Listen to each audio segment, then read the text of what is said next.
Hello, everyone. Welcome to the Wormhole Extremists. My name is David Reed. I'm with Nicole Rodriguez-Galdo.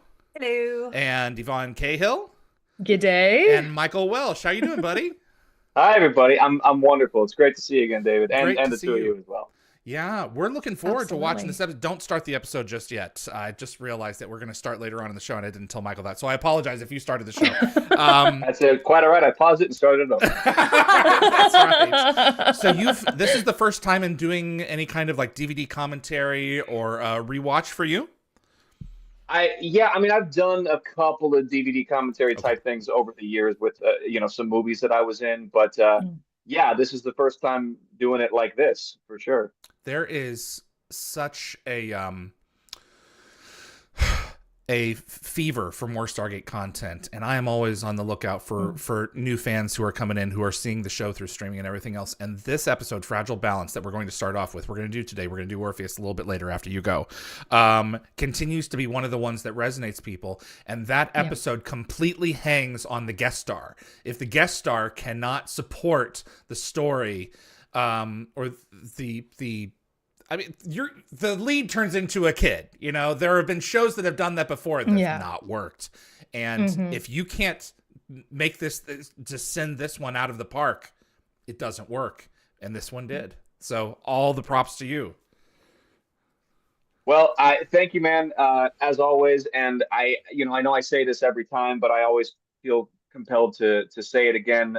It was, if you enjoyed that performance on any level, Peter DeLuise, who directed that episode, is at the very least 51% responsible, because he really helped shape the game plan. Obviously, I had to execute, and I'm very happy with how it came out. But yeah, man, I mean, it worked. I will concede that point. And it's always, it's funny, David. You're one of my favorite people to talk to, honestly, in my capacity as an actor. And every time we finish our conversations, I always get just a little bit sad because I go, how much juice is there really to squeeze out of one episode of a TV show from, Be surprised. I'm going to say, over 20 years ago at this point? Yeah. And somehow you always find another way to talk to me. So I appreciate it, and I will I will come on anytime for any reason. Well, I appreciate you because that's a lot to ask out of a working actor and a father. And it occurred to me that you haven't really, even though you are technically a member of SG-1, you have not really been knighted, or whatever they do when they promoted into it. And I wanted to do that today. These here are screen used patches. Oh, that's marvelous. These are screen used patches from Stargate SG-1. This is your unit.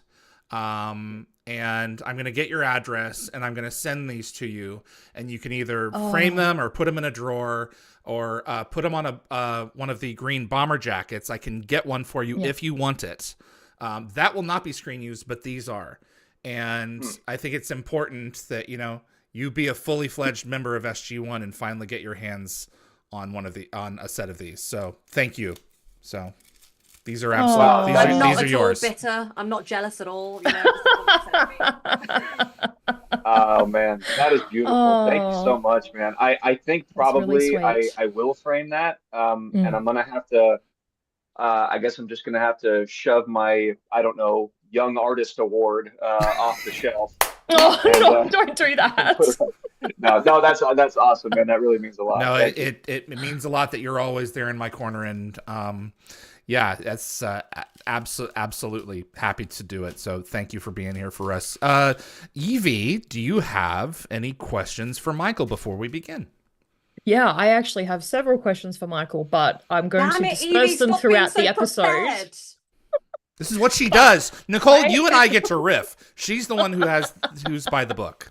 So, just for some context, Michael, I have like 12 pages of notes, but they are very large. It is very large print. So don't give me too much credit. But I actually wanted to ask Michael a question. So I am a big fan of Frasier. It's like my second favorite TV show along with Stargate. And I actually wanted to ask you a question about that because I know that you appeared in an episode as young Niles. and I'm not sure how old you were, and I think it may have been one of your first big TV appearances. And I was sort of curious to know whether you approached that role any differently than you did the role of young Jack. Like, did you follow the same sort of, I guess, process? I know it was a few years before that, but there was a lot of fans out there who said that you really emanated the role perfectly as such a young fella. And I just kind of wanted to know if you studied like David Hyde Pierce's That's a complicated mannerisms. Character. Yeah. Like you did with RDA. But yeah, I was just curious. Well, it's so funny. I have never really made the connection that like, oh yeah, I guess I played the younger version of a guy before, and it was Frasier. And that honestly, that was my first on-screen job as an actor. Really?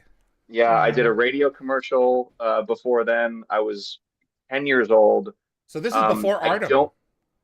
Oh yeah. Okay. Yeah, this was before everything. And I had literally my resume was like American Savings Bank radio commercial, which I don't even think is a bank anymore, and then like my talent show from, what I mean? There was nothing there.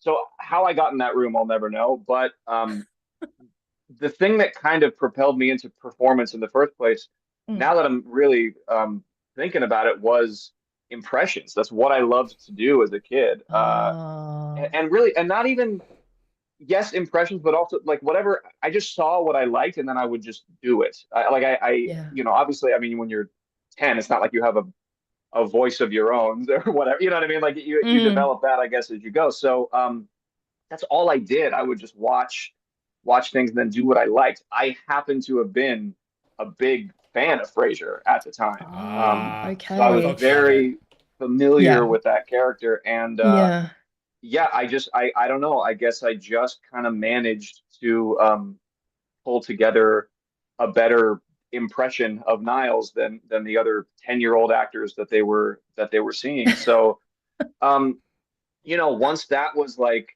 on my, and by the way, that was at the time when Frasier was like #1 show in the country, was winning Emmys every year. So once that it was like was on the resume, season 5, I think. something like that. Yeah.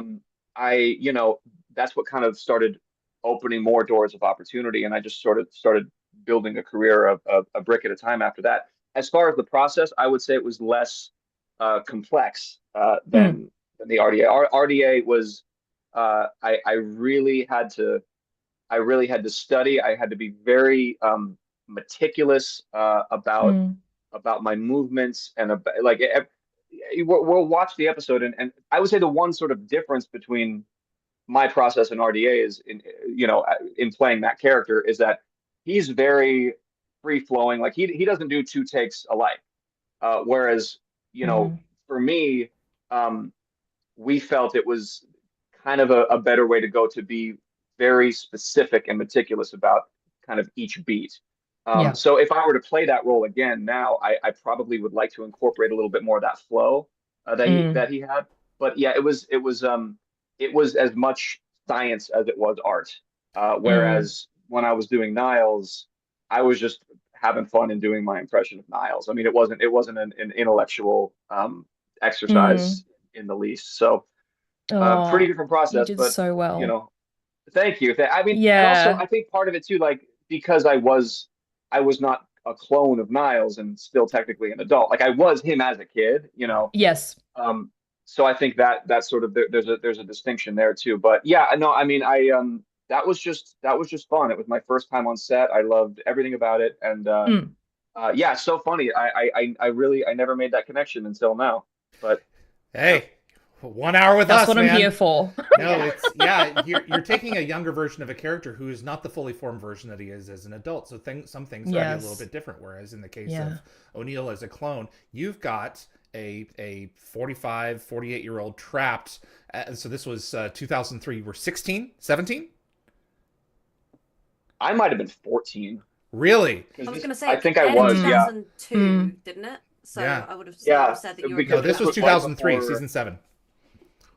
Is that when you filmed it? Okay, yeah, I know it was right before John of Arcadia, which started when I was 15 in 2003. Okay, so you were 14, 15. Wow. I was 14. You were tall. Okay. Yeah, I guess, yeah. Yeah, I had my growth spurt at 14 and then stopped after that. There you go. Yeah, And sounds Nicole, like me. Oh gosh. Okay. So, so I this is watched the your, Twilight fan in the group. Yeah, Just so- Oh, wonderful. I do want to say that I was born in 1998. Just bring up my age. Just is what importantly, she I do it does. every time. She does Yep. it every episode. I'm 27, so I was part of that Twilight era where my mum. So I watched Stargate in the most fangled order. So I actually missed season 7 and hadn't seen your episode by that point. I actually saw Twilight first because my mum was like, "Oh, you're gonna love this. This is the kind of stuff you're gonna eat up." So she made me watch it. And then I went back and caught up to Stargate and watched what I'd missed. And then I remember seeing this episode and just being like, I was like, wait a second. And that was like a whole thing. So that was fun. So it was it took me a second to realize it was you. And then I was just like, oh my God, this is the talent. I think this is a great episode. I love it. I think that you're fantastic. I also did watch Z Nation with another actor who was on Stargate because we were trying to find something to watch. And he was like, have you seen Z Nation? There's like some horrific baby in it. And I went, oh, that sounds awesome, let's go. And so you have a question for Michael, Nicole? Yeah, I do. I'm giving you crap. Preface it. Very simply put, this is a very simple question. So what was the hardest part of the process that you found to get right in being RDA, if you remember? Like, what was the most difficult thing to do in it at all? If you don't remember, I won't be mad at you. No, that's okay. The most difficult part. There's a lot of mannerisms. There's a certain amount of cadence with the dialogue, but that's already built in because the writers have been writing him, so you have to match that. Yeah. Correct. I honestly, I mean, it took a lot of work, it took a lot of effort, it took a lot of focus. I wouldn't say it was difficult though. Because again, when there's such a sort of built-in thing there, in some ways, like, more structure as an actor kind of gives you more freedom, if that makes sense. Because if you're I don't know, just creating something sort of brand new from scratch, it's like sometimes it's like there's too many options, there's too many possibilities, and you sort of don't know where to direct your creative energy. That's why it's nice to, like, usually when I go into a project, I'll try to find out from the director or the writer, like, what are the comps here? Like, what's the feel of this that we're going for? This is a Western. Okay, but is it like these Westerns or is it like these? And then I'll watch those movies just to sort of get into that world. So, I like restraint. I like structure. It gives me something to kind of focus on. So because there was such a built-in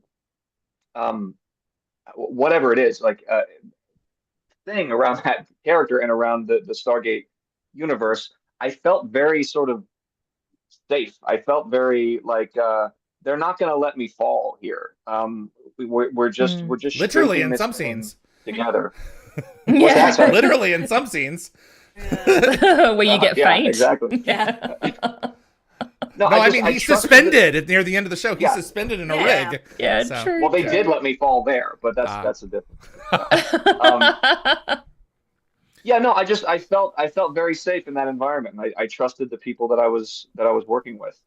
So I can't say that any element of it was difficult. It was just fun.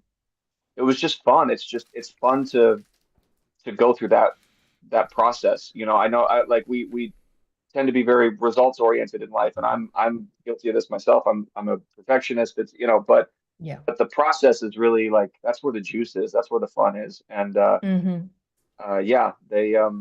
they really carried me. So you have to remember, in times of doubt in their process, and through that process, and we all have times of doubt when we're working on a project.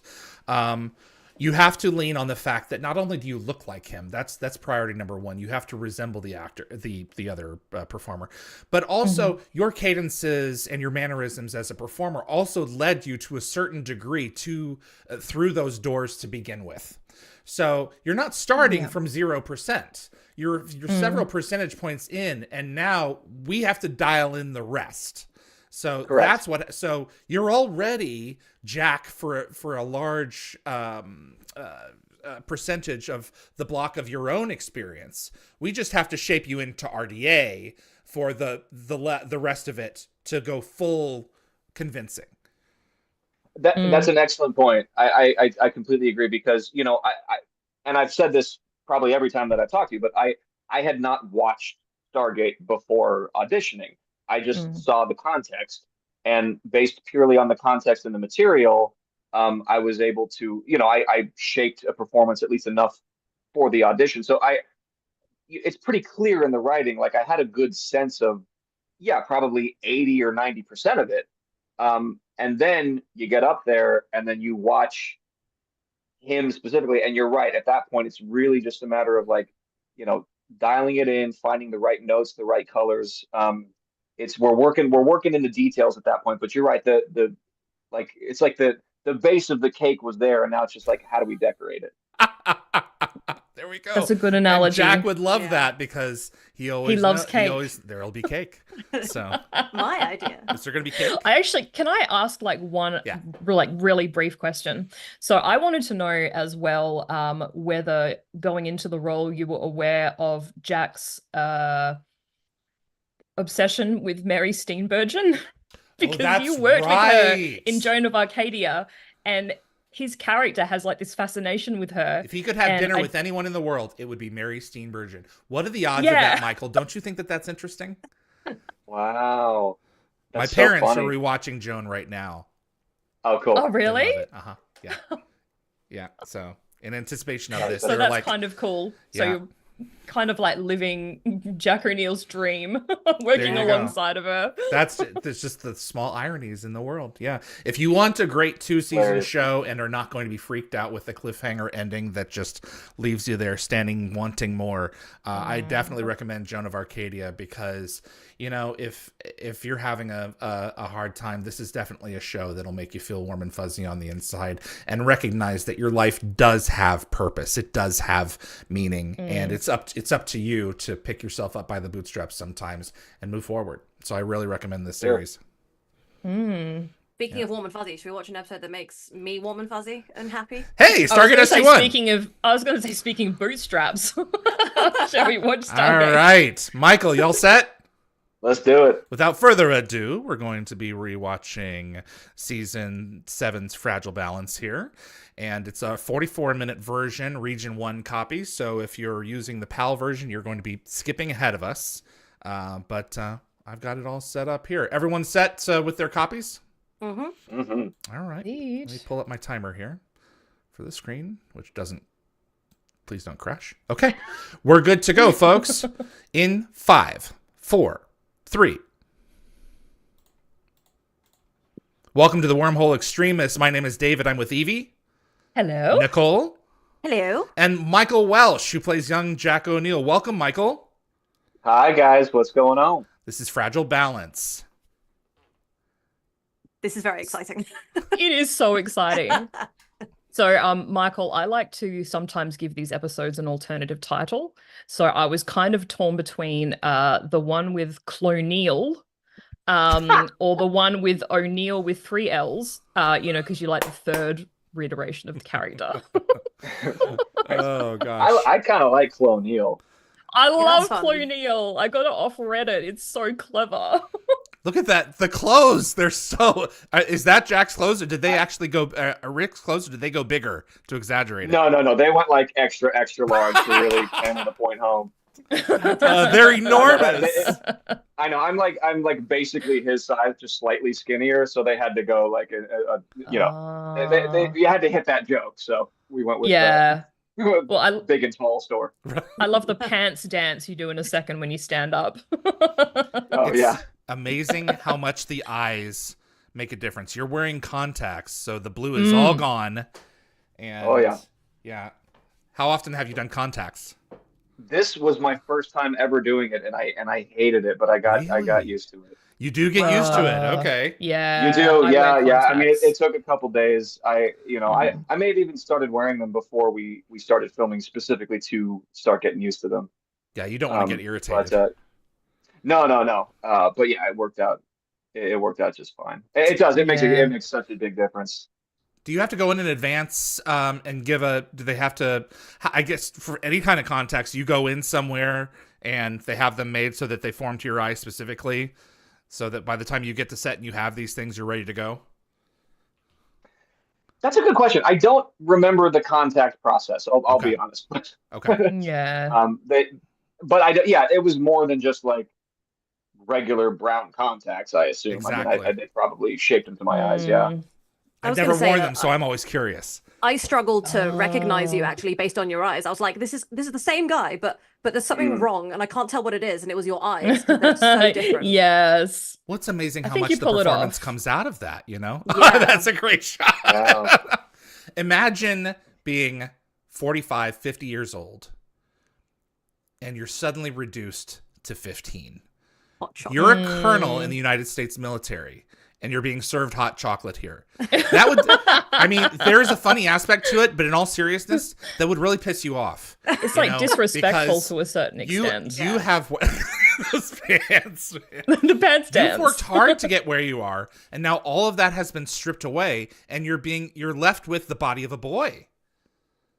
It's fantastic. Yeah, that's right. And listen, that has to come through. I mean, this is obviously more than just like doing an impression of this guy. You have to emotionally be connecting. And you're right. I mean, ultimately, it's like, what's driving the scene here? I'm pissed off and I'm annoyed. And I also there's kind of a funny element too of like, of course but like, why wouldn't you know that it's me? This like attitude where it's like, well, why would they think it was you? You know, these are his family. You know, no one knows him better than these people, and they just don't see it. He's like annoyed that they don't realize it's him immediately. Yeah. What's so good about this performance is the chemistry is there instantly. Like I can feel immediately that this is Jack, which is what's so astounding. I absolutely love this scene. I think above anybody, Teal'c would be the one to tell, because when the rubber meets the road, that's who he's closest to. So I think Teal'c could see in his eyes and be like, that's him. But even Teal'c's like, how? By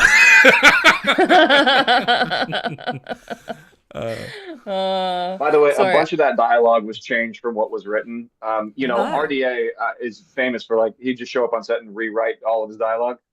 So in lieu of that, Peter had to kind of channel what would RDA do in this moment in the scene here. So he ended up changing a bunch of the dialogue on the day.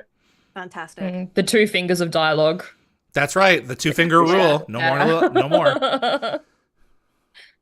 So I do have one question for you, Michael, in regards to your performance here.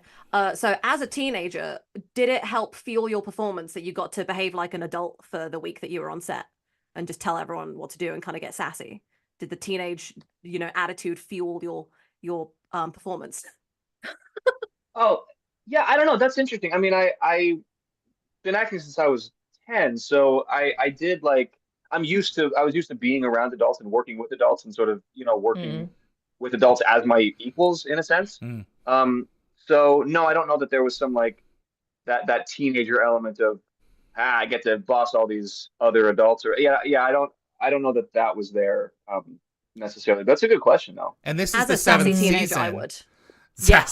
And this is the 7th season of a show, so they're in their rhythm.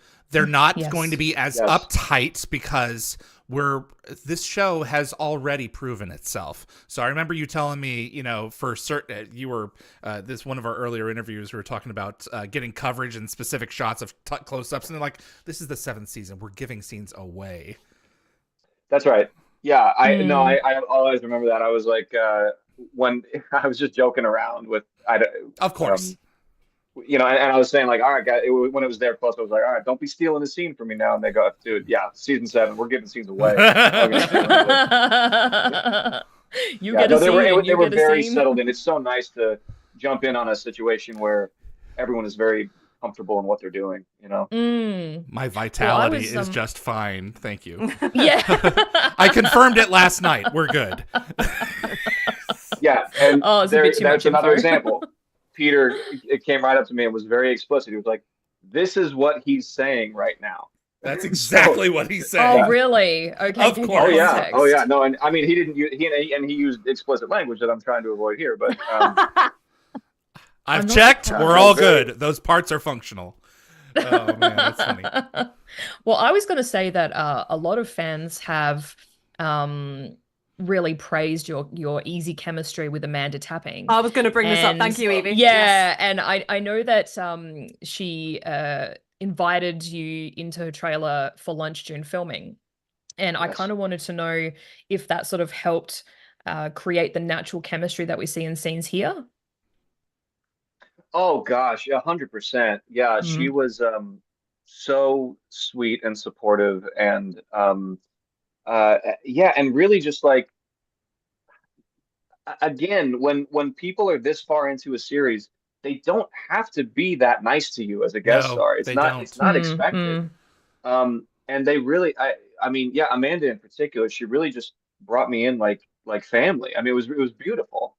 So yeah, I mean, all of this contributed to, making me as comfortable as possible, Yeah. to kind of do what I had to do here. So yeah, no, Brilliant. I agree. I mean, I think that it's very easy to have chemistry with these folks, particularly Amanda, because Yeah. they're just inviting. They let you in. That Absolutely. warms my heart. Off-base Jack Yeah. and beer are synonymous. And so throughout this episode, we're going to see So him funny. trying to get a cold one and not being able to. And it's hysterical that even though he's in this body now, he's no longer allowed to have. I think were this shot nowadays, I think they'd let you drink. Sure. Also, what the heck is Daniel doing looking through like the unmentionables there? Like, what is he doing? I think they're having too much fun. Well, I was going to say that he's they're just just messing with him. Yeah. he's jockeying around instead of joking around. Like jocks. Yeah, Evie. sorry. Bad Joke- pun. I provide the lame jokes. Were you aware that there was a romantic chemistry between Sam and Jack before you did this episode? Mm. That would have had to have been a Good note. question. Boy, I don't specifically recall that being an element that we brought into it. I don't know. I would I think found that it you weird. would have been That's a at great least question. made aware of it. You would have had to have been Yeah. at least made aware. They must have. Yeah. I mean, because they were pretty good about. Oh, look at that acne. Oh, that's Those are real pimples. that's I was going to real. ask if They're they were real. Oh yeah, very much so. They're real and what's the word? Accentuated. Like they made them, pop out more than they even were. Fantastic. Because again, it just added to wow. like this guy's a teenager Yeah. thing. So Well, I thought we it just might went with have. it. I was actually going to ask you this question later, but I thought they might have accentuated the blemishes as well to make it Yeah. like sort of more lean into the whole this is a clone thing and he's starting to deteriorate. Oh, a different level. Oh, I like that. wow, I never even thought of that. Yeah, no, it definitely works on that level too. Because his DNA is for not sure. stabilized, so there's going to be Yeah. some things that are going to be presenting themselves The a little bit hormones are going sooner real than mental. other. Yeah, his hormones are Right. not necessarily correct. But you wouldn't think that looking at a boy. You would think he's just having Having a breaking breakout. out. But Yeah, it yeah. could be an easy telltale sign, for sure. Right. Look at how little he Wow, is in yeah. this chair. I'm sorry, that's funny. Yeah, that was probably intentional as well. They Uh, lowered, you know what I mean? Like everything, very, very detail oriented. do you remember People. anything about Don? Great guy. Gosh, I mean, specifically not particularly other Okay. than I enjoyed his energy. I liked working with him, very very professional, very like serious guy, easy to like kind of bounce off of, when like because he's so sort of stoic, it felt like, my sort of high movement energy kind of I thought bounced well off of him. So, Yeah. I enjoyed this dynamic very much. It's not hard to fall in line with him as an officer. You would think that this is someone who commands a lot of respect. He carried this team for 7 seasons. Mm. Dumb idea. Dumb idea. Oh, that's so Jack. But you know what? I'm just going to show up later anyway. Because I am also Jack. So one of the things about the show is that they've not really gotten into the Asgard studying humans. There is a reference to Yes. this in season 2 where Jax asks one of them directly, "How is it that you know so much about our brains?" And the Asgard says, "We have studied your race closely." And he says, "What did you learn?" "That your species has great potential." And full stop, that's the end of the Asgard, studying us.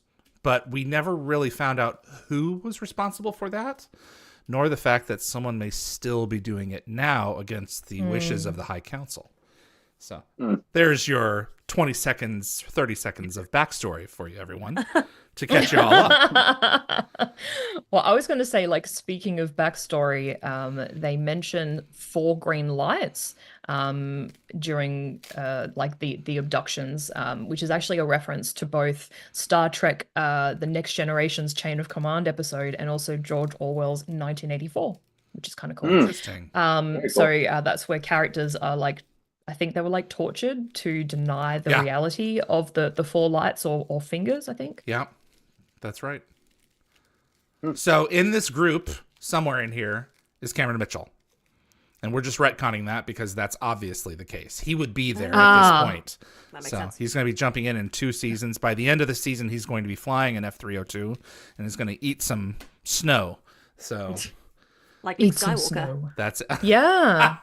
Jeez, that's right. It's exactly the same as Empire Strikes Back. Oh, man. me on it. That's true. Did you have any concerns about any technical language in this scene? Is it one of the more complicated? Do you find these to be the more complicated ones? Yeah, and honestly, if I'm gonna go back to the question from earlier, that may have been the more difficult element, to Oof. be honest, once we start getting into that stuff, because Yeah. obviously, like I don't understand what I'm saying, Right. so I have to just sort of pretend that I do with total authority. Frankly, there was a lot of that in Joan of Arcadia too. That's true too. As the scientist of the, yeah, I just had to you know what I mean? I had to just sort of wrap my mind around it in the simplest possible terms and just say to myself, there I am. This is Dan Payne know. to your right. Yeah. He's so big. Of course. Yeah, so I he's a had big to, boy. like, oh yeah. Yeah, those guys are strong, man. Could've taken- I wanted remember to that. ask. I wanted to ask if Michael understood that this Colonel on my uniform thing is actually a meta joke from like earlier episodes. Oh, did he just no. say that? No. I missed it. I can't hear it. No, he's going to. He's going to, yeah. Yeah. Here we go.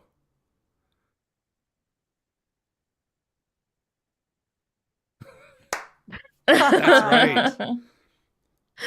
Because it was in like at least 2 previous episodes. Yeah.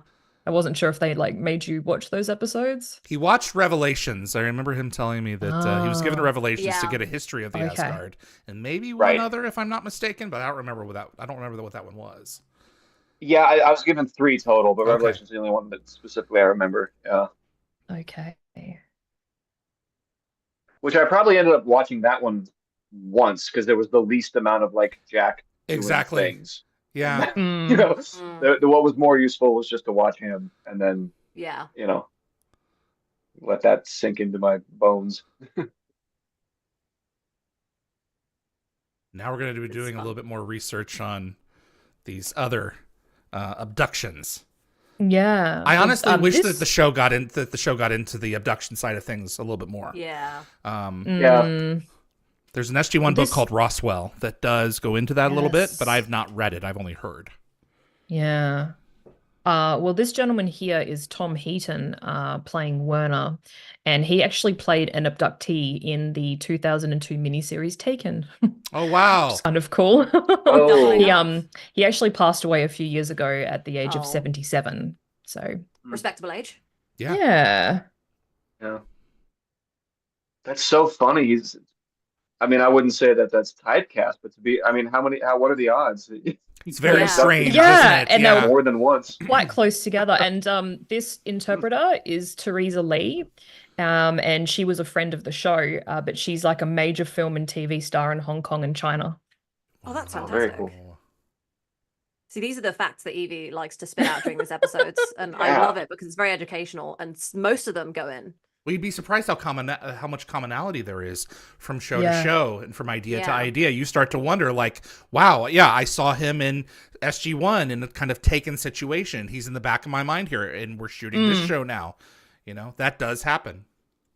Yeah, I love to play Canada bingo when I'm watching any Canadian productions because you can see all the Canadian actors just repeatedly across everything in Canadian. So I'm like, oh, there they are. There you are. Yes. So Have you filmed in Vancouver recently, Michael, in the last few years?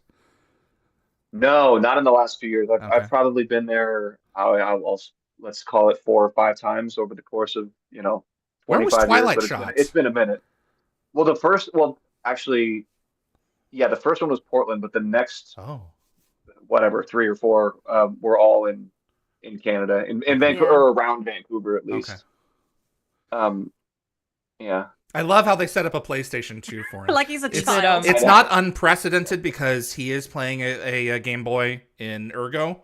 So That's he does true. play games a little, but I'm sure There's he this, feels like the game is being played on him now. Gran Turismo 3. Yeah, it would be because it's on PlayStation. Yeah. Xbox PlayStation is also- 2. Yeah. Michael, have you ever played video games? I'm not a big gamer. No, I That's okay, I played. forgive you. You're Yeah. a Sorry. basketball I guy, think if I'm that not was sort of- mistaken. What's that? Sorry. You're a basketball guy, if I'm not mistaken. I am, yeah. No, I was a big sports guy as a kid, and still, I mean, I'm still a huge fan of sports. Quite frankly, all I really want to talk about today is the Lakers, but I'm happy to talk about this. I love this. I love this Is right the there. It's shut like, up. shut The up. shut up gesture. Yeah. Yeah. The hand gesture is so on point. I love That's it. when It's fantastic. I remember seeing that and I'm like, okay, yeah, I'm totally buying this now. Yeah. Not that I wasn't It's before, like- but it's like, here we go. It's a quintessential O'Neill moment. Yeah. Michael, how does it feel being here just listening to us praise you all day? Nicole! Lovely. I highly recommend it. Oh, It's a fantastic episode. I love it. And this is Little just gonna be us Sunday ego boost. Yeah, just giving you the biggest ego boost, and you deserve it. So Notice the I'm personality excited. transformation, because now we're being somber. We're not being cutting and sarcastic anymore. They're now being worried, with purposefully, with reason worried, and he's taking this differently now and projecting differently. Right, and this I remember was the very first scene that we shot, which was kind of a good way to ease into it in a sense. And then the second scene that we shot was the very first sequence. So it actually worked out nicely, and that's where I really started to feel like, okay, I'm kind of finding this now. So yeah, that was a nice 1-2 punch going into. I'm sure they didn't plan it out that way, for my sake, but it was it definitely worked out to my favor. Just even like So that by the time, yeah. oh sorry, go ahead. Just even like the squint there, near the end with getting the news, before we cut to this scene, that's Rick. And you have to wonder, how much is that you picking that up and how much is that a suggestion from Peter? And I would think it's a lot of it's just you. Probably. Yeah. I mean, when we're talking about very specific, like the hand gesture as an example, like that's Peter. But yeah, when we're talking about maybe some of these smaller moments, I mean, I guess that's just what I picked up from Rick. Picking it up. Well, I think Peter called you like a fantastic mimic. Like in a positive way, obviously. Yeah. Yeah, I mean, again, that's what propelled me into this whole crazy thing in the first place. So I guess I'm glad I still had some of that in there from my childhood. I would think that as an artist, there would be a certain amount of, I'm not just doing an imitation here. I also want to bring a little bit of me, So, but also don't do something like so radical as to not be uncharacteristic. But still, you're seeing me here. You're not seeing Rick. Right. I mean, sure. And I guess that's ultimately the name of the game, right? Is you embody the essence, and then ultimately it's you. I mean, you can't not be you. That's right. You do. It's like it's still Robert Downey Jr. up there. It's not actually Charlie Chaplin. So, yeah, so yeah, of course. I mean, it's a balancing act, man, and it's kind of a combination of all of it, I guess. Absolutely. Is this where he runs? Does he take off at this point? Yeah. Yeah. Yep, he That does. is He does so use- like him. Yeah. Yeah, his quest for a beer continues. I know that's such a great through line to this whole thing. He just Just wants wants a beer. a break, and they won't give it to him. Yeah. See, Classic. like even that, like I remember in watching him, even when there's like high action, there's an ease in everything that he does. Yeah. And my instinct when it comes to stuff like this is to probably do when stakes are high, like I'll tend to do more. I'll tend to sort of raise the stakes in my own mind. But I was like, no, that's not how Rick rolls. It doesn't matter how high the stakes are. He's gonna be him. He's gonna flow through it the way that he does. So like it's very subtle, but even just that escape, like that had to be done right. It had to be done with the right energy. And also, Yeah. you know that he knows this place like a glove. Yeah, this place fits him like a front and glove. back. So this is home. And there's no soldier is going to be able to catch him if he doesn't want to be found. So it makes sense. And to think that he actually had a chance getting liquor in this store is hilarious. But it's easy to forget what's on the outside. Uh-oh. I love that this is what gives him away. Him trying to get this guy to get him a beer. Right.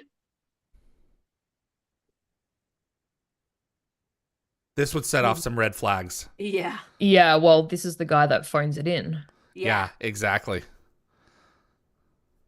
I'm Just sure for some beer. there's a piece of him that's like, okay, even if you are related to Jack, you wouldn't have this much detail. You wouldn't have been able to pick me up just by me walking by you. Something's going on. There's a flag that's tripping in his head. I just had a thought. If Jack really just wanted a beer, why didn't he just break into his own house? He strikes Or me. did he avoid it because he thought it was being monitored? I'll bet you that was his last one. Combination. Maybe. Yeah. And Sam that's true, confiscated too. his last beer. Yeah, his house is probably being monitored too, so that makes a lot of sense. So Old Jack. he's fine. The knees, the And he's the not lower so back, old. you know. Yeah. Yeah. I wish they would have brought this character back. Yeah, I like him. It Later seems on. fun. Yeah. What, Harlan? Or Yeah. Yeah. And Michael. Well, But also absolutely. So Peter DeLuise had an idea floating around for a little while with Tom Macbeth called "You Ain't Jack," and they never executed it. Which to this day, I was like, you know what, Breaks this would have my been heart. a great script. well, So- I think Michael was probably on another project, and I think RDA at that stage was sort of pulling away more from acting. So Michael, you were never asked to come back, were you? They didn't No, ask your availability by any chance.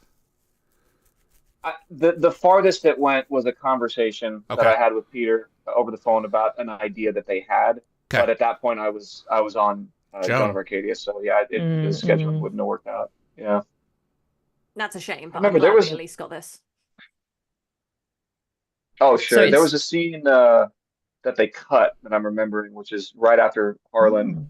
I got in my truck and said something like, "Sanctimonious son of a bitch, a beer before I die. Is that too much to ask?" Something like that. And then he drove off. I guess they cut it for time. That's I love great. that. You notice how it's taken like 25 minutes of this episode for them to even mention the term clone? Yeah. Yeah. Right. They didn't even consider it as a possibility after all the crazy things they've been through on this show. Exactly. They just think he's been reduced into what he is, not Yeah. a Yeah. copy floating around elsewhere. But no, the Asgard have been playing the old clone and swap. That's right. Oh, Evie. You're not obligated to laugh at any of my bad jokes, by the way. Well, yeah, we usually don't. Get roasted, Evie. Ooh. I know. Yeah. I love that this show is 7 seasons in, and now RDA is pulling away. We're having to find more ways to get rid of him, and we're getting such great stories. Like this episode is a prime example of coming up with a really great way to get rid of RDA, and by having him be younger and Michael take on the responsibility, it's so fantastic and funny. It's genius. Well, they Isn't can- that the best? That's my favorite thing that happens when in just these sort of happy accidents that come out of necessity. Right. That's the only reason. I mean, I don't think they never would have come up with this idea if not for the restriction of how do we continue That's right. Stargate with less Richard. Yeah. It just came purely out of they had to do it. Yeah, So, you can only no, injure him love so that. It's often. so cool. Yes. So, Yeah. That's true. Yeah. he's where is he? Oh, he's in recovery. Again? Well, I was going to leave this to the end, but we're kind of on the same topic. So, I mean, I was going to say, like most of our regular audience would know that Jack is like my favorite character. And there is like a certain je ne sais quoi that RDA brings to the role that's quite unique. And I sort of started to miss it as he was pulling back from the show. But I'd have to say that, Michael, I found your interpretation of Jack to be so accurate. I didn't actually miss RDA's presence at all in this episode. That is a compliment because she is in love with RDA. So like you really take that. Wow. No, that's fantastic. Yeah, no, that was the goal. To keep the fans happy. And find ways to do it. So yeah, no, that's beautiful. Thank you. It's so easy to get pulled out of a performance or pulled out of a when you're watching a piece of entertainment, it's easy to get pulled out of it by something like, okay, that's not right. And it completely derails your experience and you have to wait until you can kind of like get back into it. So at a certain point in the episode, you know, you're either buying it or you're not buying it. And I think most people were definitely like, okay, yeah, given these circumstances, this is definitely something that I'm accepting. Yeah. So I'm just going to quickly touch on the fact that Michael Shanks has just come back from being dead for a season of Stargate. Yeah. And this is our first full episode of him back with memories. And the chemistry immediately of him going, yeah, I don't want to it's pretty bad. Sam's just going to come right out and say it instead of saying it himself. The banter in SG-1 is fantastic. And the way you all riff off each other, you know, Michael as RDA, you guys doing great. It's such a funny episode. Rick is usually in the mode of snarky and negative, so it's not, you know, hard to sell that this is how he would be in this circumstance. So, yep. And now there's another one out there somewhere. So not only am I not me, but I'm really not me. Yeah. Are we up to 2 not Jacks at this point? We've got the Tin Man Jack and then this Jack. Is there another one wandering around? Oh, that's a good point. Yeah, I mean, that was one's a dead robot now. Jack, and then now we've got this one. He doesn't like when he gets cloned. No, he doesn't. It really annoys him. No. I think it would irk most people. But what a win for this Jack, though. He got to go back to school. I mean, I wouldn't want to relive school. Oh, I think that would personally be hell. Yeah. Yep, I think the same thing. But you get your life back. You get to, do over. But I mean, from the perspective of an adult, you don't. I think it'd be interesting. To say the least. For sure. Fun on a bun. You know, I mean, you bring that confidence and that sort of settled in energy back into your 15-year-old body, and then navigate. Yeah, that way. I've been through this before. I can do it again. Yeah, that's a good point. No, I think it'd be kind of cool. I mean, I'd much rather go in proper sequence ultimately, but I think it'd be fun for like a summer, and then you'd be over it. Yeah, is the reality. So, what is this magazine on the inside? Oh, who knows, man? It wasn't whatever that is. I actually know exactly what it is. It's the February 2003 edition of Cracked magazine, issue 359. Oh, Yvie did everything. That's a real magazine? Yeah, apparently. Yeah. Is it? it on the cover? Yeah. Sorry, it's Cracked I didn't magazine. know it was real. I thought that was a custom job. No, I think it's real. Oh, here we go. I love that it's Teal'c who wakes him up. I think that's perfect. Yes, I think it's great too. His stern voice.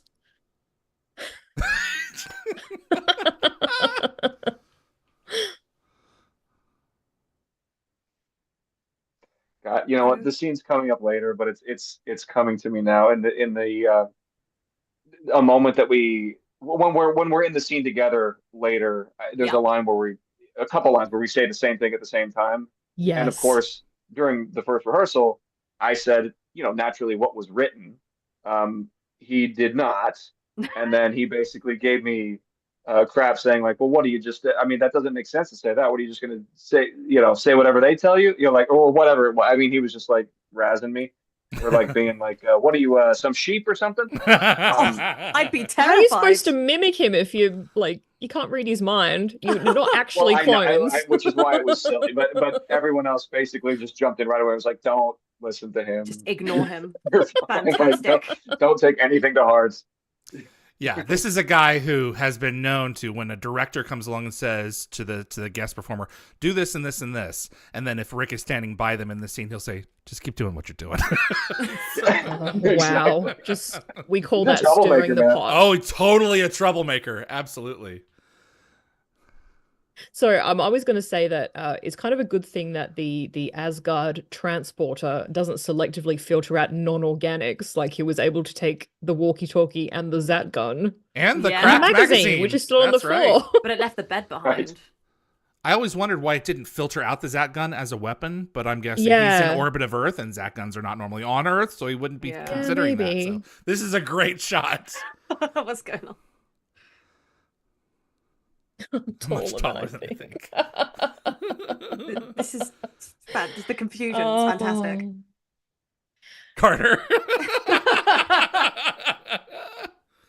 So I understand, Michael, that you filmed this scene with RDA like at kind of at the end of the shoot. This is at the end. And Yeah. it kind of changed the dynamic, like going from being O'Neill to suddenly like the other one, I guess. But how did you and RDA approach making this interaction feel authentic? Because I imagine you didn't have a lot of time together.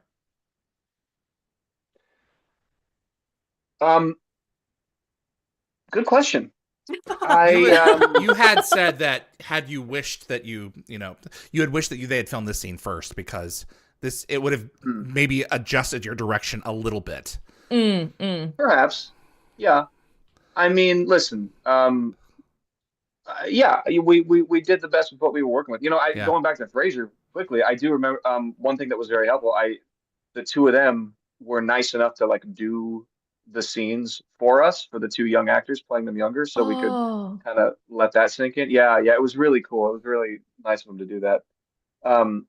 But yeah, I probably would have made some slight adjustments, but it's okay. I mean, it still works. It completely It works. is what it is. Now, I was Yeah, going to say, in absolutely continuing does. with the theme of constantly kissing your butt today, you've done an excellent job and you didn't need any adjustments. So, Was Yeah, I mean, Peter? and honestly, Go ahead, go Mike. ahead, bud. No, go ahead, Mike. No, I was just going to say, honestly, it may have been better that I just kind of figured it out with Peter without his involvement. I think that may have been more difficult. I remember, I had a friend who played young Austin Powers in one of the movies, and it's like, and Mike Myers was like on set, and it's just like, Yeah. and he was saying like it would have been so much better if he just wasn't there, because Ah. it's Yeah, that's a bit intimidating. yeah, I get it. There's something about it that's a little weird, which I guess helps contribute to the scene because it all is a little weird, Yeah. in a Yeah. sense.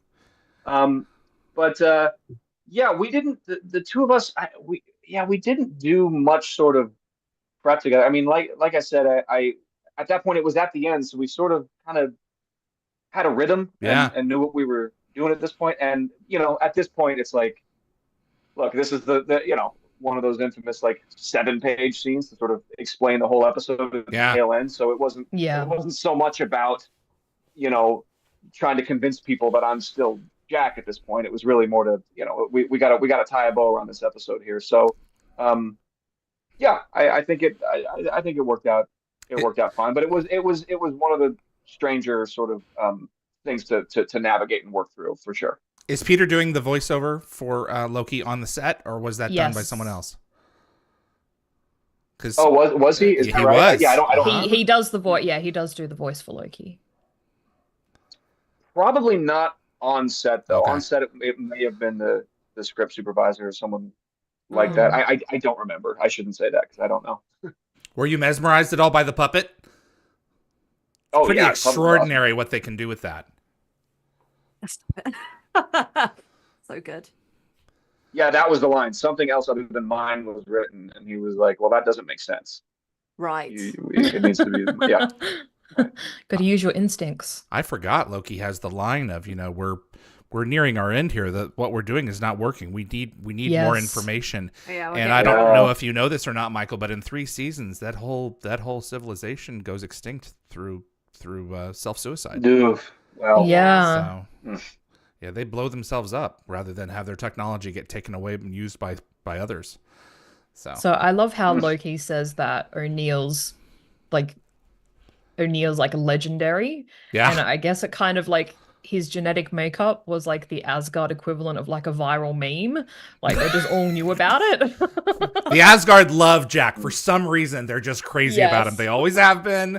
So it makes sense that they would have made it encoded like his DNA so that no one could F with it. Yeah. Love it. Sorry, buddy. We need to make a phone call. You're gonna get dogged Yeah. in, buddy. Soz, bro. I remember Christopher Judge once said that when filming Stargate, it was he said that the script was like the expiry date on milk. It's just a suggestion, and I feel like with when Rick wasn't around, I wonder if the day went a bit smoother in terms of the script not being changed around constantly, with you like abiding by the rules and trying to do a really great job. And I wonder Yeah. if like the last days when you were with Rick, if all hell broke loose with him constantly changing the script. But I don't know. I like to think that. no. I mean, it definitely it changed the dynamic, and not in Yeah. a bad way. It was just energetically, it was just different. Mhm. He's an But executive I loved producer. working with He got scripts Yeah. early, and Yeah. he had more pull on the set than your average actor or star combined. So Yeah, Michael said you loved something. No, I did love working with him. I mean, I Yeah. want to be clear about that. Like it was an enjoyable experience. Yeah. But yeah, I just had to, it was like with everything else, had to find it. Did Yeah. you notice there for that shot, for those of us in the know, for that twofer of the two Asgard, you had the one from the end of season 3 on the bench, and the newer Asgard here standing next to him. I don't know if anyone noticed that. Oh no, I didn't. But I was Go wondering back how and they look pulled at that him. off. Yeah, Loki's slightly changed for that shot. At this point, they had at least three puppets, maybe 4, but I'm pretty sure 3 were used in the show. So, and they got more articulate as they moved forward with it, obviously, because the technology evolved. Yeah. Yes. See, that's the original. That's the newer puppet there too. But for the twofer, it was exchanged for the older one. Ah. There are shots in the show at the This Asgard is Eye great. Council where all 3 of them are there at the same time. Please make something happen for this kid. The whining's starting to grate. It's himself. He's getting annoyed by himself. Yep. I really love this whole sequence, and then I think at some point, Michael, you like give RDA a little slap right here. 'Cause he's talking to me, I Yes. think. Yeah. Tickles me. It's fantastic. This so pisses me off that we never revisited this character. I know. So- You know what? Like with how Yeah. it ends as well. Like, damn, all the girls were like vibing with him. Oh, like, yeah. Yeah. he was about to live it up in high school. Well, there was Yeah. oh, what was I gonna say? There was a lot of theories about like young O'Neill's potential. Like some fans actually thought he might end up replacing RDA with him starting to pull back from the show. And there was other fans who saw this episode as kind of a missed opportunity for like a spin-off series. Yeah. Mm-hmm. They could always do that Yeah. to this day. That younger, They hotter could, stuff Hello. that they joked about before. Because there's an episode later on, Michael, where they joke about doing younger, hotter models of the SG-1 team. Oh, And doing a show about that. that would have been a Sorry. great excuse to bring you back. Oh my Yeah. gosh. Yes. What an Easter egg. But it wasn't actually Jack in that scene. It was the Mitchell No, but it who would've been replaced so him. That would have been funny. funny. Because everybody would like, look, like the Leo DiCaprio meme. Yeah. Mm-hmm. I think this is the Adonak Park Lodge serving as the high school. I don't think it's an actual high school. Oh no, really? Okay. I love this where the divergence is between the two Jacks. Jack's like no, but then young Jack's like, well, I've got to do it, so I'm doing it. Yeah. Because there's kind of like it's interesting to think like he chose to leave the SGC behind and his like life's work for a chance to relive high school. And then there's like the implications of a mentally 50-year-old character returning to high Yeah, it's a school. bit icky, just a little bit, Yeah. but I don't question it. Yeah, we can gloss over the creepy. Yeah, we'll gloss over it. No Oh, dating, gosh. you know, like any of these girls who are into you, just wait till you're both 18 and then Well, then it's not it's so no bad. it's no creepier than Big, as much as I love That's that movie. true. Oh, I Sex and know. City. Think Well, about that it, movie. it is actually Big. kind of I thought you meant icky. Sex and the City. Oh yeah, that was Yeah. icky. That really icked me out. Ugh. Oh, the glasses, so suave. So when apparently, oh, sorry, you go, Nicole. Okay, I was gonna quickly say when I was a teenager, I thought about doing this in the conundrum, and I thought, wow, yeah, hell no, would I not do this? But No, now I'm I like, wouldn't yeah, go I back would. to school either. No, I don't think I would. So apparently this episode premiered on June 20 in 2003, and it ranked as Sci-Fi Channel's most watched broadcast that week with a 1.8 Nelson rating. And when it aired in the UK, it drew 900,000 viewers, and it was the network's third most popular show that week. And SFX magazine gave it a perfect 5-star rating and then praised your performance, Michael, as absolutely stunning. Michael's just come in to just Oh. get like the amount of praise I'm getting. You can hear in his voice. He's like, "Okay, that's enough. I Thank did you. not I know did now. fine. Thank you." No, I love it. I appreciate it. By the way, a quick, because I was just remembering, as we were walking away at that point, Peter was over a megaphone screaming, "Run, you monkeys, run! Run, you monkeys!" He has a unique Anyway. energy all his own on set. I love Peter DeLuise. Oh, that's great. That He's was the best. Yeah. Not to be too nitpicky here, but was there a little too much tongue in that performance? It seemed like there was a lot of tongue coming out. And you know what it was? It was because for whatever reason, like kind of a loose sort of jaw, open mouth thing helped with kind of, I don't know, embodying the energy that I needed, I guess. But that's one of those, like, I guess that's an example of me bringing myself into it as opposed to doing what he does, because he doesn't have that. He doesn't do the tongue stuff. He doesn't have that sort of loose jaw. I think that going that's on. really, I noticed it, but I think that is a huge nitpick, Mike. Yeah, And don't be. Yeah. You know. Oh no, I'm not. What's done is done. But Yeah. I literally just noticed it for the first time. Well, and I think again, it's think one of it's those fine. things where it's like that's what helped me sort of energetically get there. So it's fine. There is I've got an there is a excuse. difference physically between you two, because I have the your nose perfect is smaller excuse. than his, and Yeah, so yeah. he's not used to breathing that way. That's how I would look at it. Well, also you're not fully Look at grown that, yet. look at You're not fully Julia, grown yet. let's- Your jaw's still coming in. Your wisdom teeth are going to start pushing in as well. You're not done growing yet. So like, That's you know, You're true. suddenly in a Well, I different was- body. You're suddenly Yeah. breathing slightly differently. you're just like, Your Yeah. weight is Well, different. I mean, all these things would catch up to you. yeah. know? That's true. I didn't notice it. But I think you could put it down to the fact that he is a clone, but not a perfect clone. So he does have his own like mannerisms and stuff as well. Maybe he's got like really bad mouth ulcers or something. So he just doesn't want to close his mouth too much. 'Cause he's in a lot of pain. So it's just like, Have that's you what I seen do. these videos of astronauts, their first few hours off the shuttle, and they're drinking things, and they drop a cup and they let the cup go in midair? Oh yeah. And it falls to the ground and explodes, and they're so pre-programmed to the life that they have led. Imagine putting yourself in a different body. Things are going to react differently, because you're smaller. So I think that's totally legit. Basically, just So. take Plausible, the praise yeah. and don't Good nitpick point. a fantastic performance. I've seen the whole like somebody in another body thing done a bajillion times, and honestly, I can say like without a doubt, this is one of the best versions of that kind of performance I've ever seen. So Yes, I would agree. I would 100% agree. I remember being absolutely floored by your performance watching this for the Floored, first not time. flawed. Yes. Yeah, sorry, Australian accent, double OR, floored. There we go.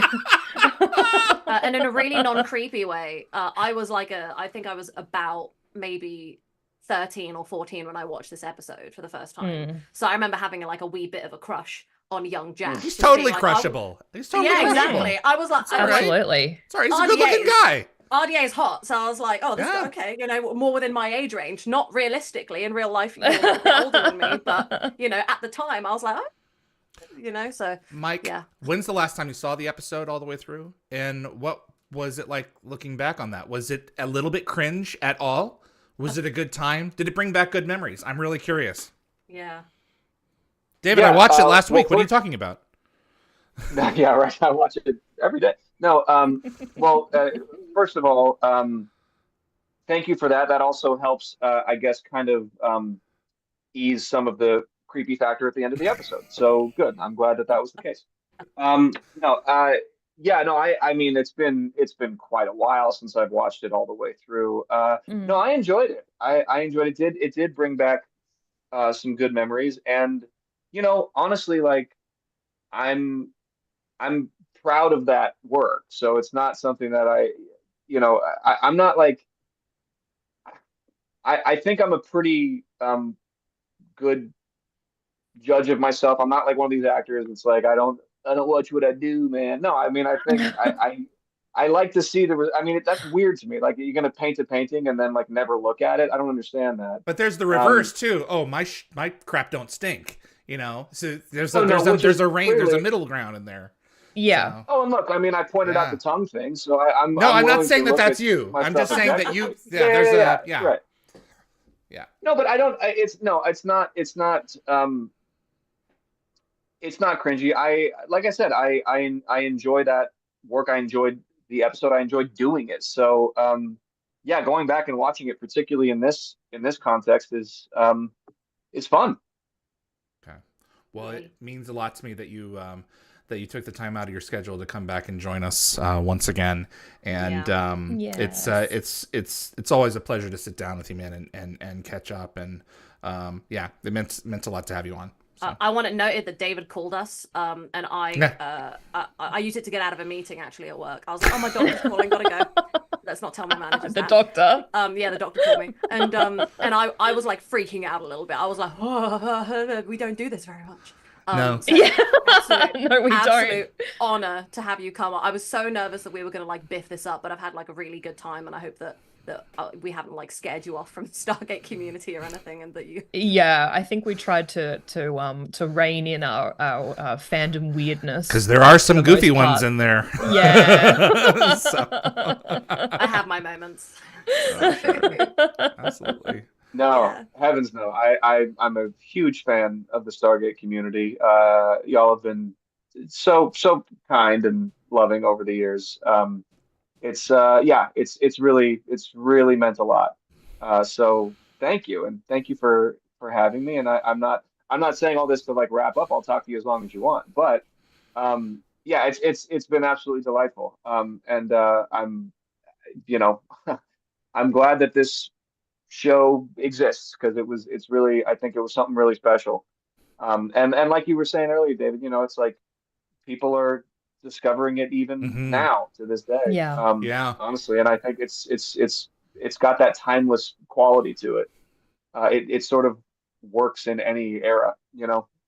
So yeah, honor to be a part of it. There's a lot of bad TV out there, and we call that just content. You know, there's not a lot of stuff that elevates your thinking and can be watched decade after decade. And to be a part of projects that carry forward, you know, is in any fashion has got to be special. So for sure. I just want to say really quickly that we have a live chat going on, and everyone in the chat is praising you and saying how fantastic this episode is, and saying thank you so much for coming and just how appreciated you are. So yeah, we all appreciate what you do and what you did on this episode. So thank you so much for being here. Yeah. So yeah. Beautiful. Love it. Yeah. We appreciate. I'm glad it worked, because it would have been a nightmare if that didn't work. Not that you guys not that the community would have been mean about it or anything, but just like, you know, this is a fan base that like, we have those they episodes care where very it was much. like, oh well, that was an episode. end it, we're like, Yeah. "Oh." Yeah. Yeah. It was a lot of seasons of TV, so they can't all be perfect. We'll never poop on an individual actor's performance. We'll just be like, this episode as a whole wasn't for me. No, we wait for them Yes, to get very offline well, and then we'll great. talk about them. Yeah. Michael, we really appreciate you, brother. I'm gonna communicate with you soon about these, and stay well. Stay away from those fires, man. You take care of yourself, Yeah. all right? Yeah, stay safe. Yeah, I appreciate it, guys. And you know what? I did have we had a little scare in my little neighborhood here, but Oh. for me, it actually it worked out nicely because it ended up burning a bunch of the brush that was in the area and not and damaging any structures. And you know, and Oh, thank yeah, I mean, for goodness. what it's worth, like these first responders, they really I can't praise them enough. Especially by the time it got to me, it was like we had they were ready. I'll just put it to you that way. So I feel very Mm. very lucky, very blessed. I love my community, and we're gonna be all right. I can't imagine going through that with young kids, you know, where you have to deal with their, psychological strife in dealing with that. Hopefully, they've taken it well. So Yeah. I mean, in a sense, it almost makes it easier because then the focus just is about them and making sure that they're like okay and taking care of their well-being Sure. and up here. there's no sort of there's no sort of room for me to fall apart, so Oh. I have to just, you know what I mean? So I actually I appreciated that they were there. It gave me something to focus on. Absolutely. But yeah, no, but thank you, man. I appreciate it. Yeah, we're doing great. Family's great. Good. Very lucky, very blessed. Thank you, Michael, for coming on. I'll be in touch with you soon, my friend. Awesome, sounds good. And thank you. Very nice to meet you both. This was a lot of fun. I appreciate you. You too. Thanks for joining us. You be well, sir. All right, thank you. You too. All Bye-bye. right, see you guys. Bye-bye. Bye. Let's see if I can. Okay, there we go. Hi, everybody. Oh, wow. Are Okay. you okay, Nicole? Oh my god! What? She's now reset and she's back to being her fangirl like normal crazy. self. Oh my goodness, I can let it all out. Oh, that was amazing. Oh, Doesn't he suck? oh he's so nice. I'm kidding. Oh, that was incredible. I He was have so great. talked with a number of folks over the years, and he is one of my favorites. He's just a good guy. What a guy. Oh, Yeah. goodness gracious. Yes. Oh my very, god. I'm very sweating. down to earth, which sounds funny for a Stargate like sci-fi Yeah. actor. Right? Yeah. Oh, I really enjoyed that. And I'm gonna say like to everybody who's here, I'm just gonna be like really open to the stream and everything. Very nervous. It's very like hard trying to add someone to the dynamic that we've got so well established. And I really enjoyed that. And we learned some fun things. I had a really good time. So Absolutely. He said, y'all are too flippin' nice. I'll say, Oh. damn good episode. we are berating you as we speak. What's so funny is like it's so easy as well to have him here because it's such a fantastic episode. It's so easy to just constantly be like, yeah, it's just so good. I'm gonna start with my rating immediately. out of the Please, gate go here. ahead. Go for And it. I'm gonna go with a 6 out of 7. It's like it's a banger. It's so good. It's not like top tier of storytelling for Stargate, but it is so damn good. The lead is and- missing, yeah. you know? Yeah, the lead So- is missing. Yeah. And With the 6 out of 7 and the lead missing, it's pretty dang good. It's Yeah. one of those episodes, like I was saying with Michael earlier, how they have to find a way to make it work without RDA. Like episodes where they've got lower budgets and they've got to make it work and figure out a story. And this is one of those clever workarounds, like Abyss and stuff, where like you had to like lock Jack in a space in order to like make up for it, and RDA is only on one set for like the whole episode, stuff like that. It's and I just love the bottles and when they have to find a way to work around it. It's so creative. So I'm giving this a 6. Damn good. Absolutely. Evie? I actually was also going to give it a 6. Yes. And Jesus. I think that is mainly, due to Michael's performance. I think he did an incredible job emulating a character in a show that he wasn't very familiar with.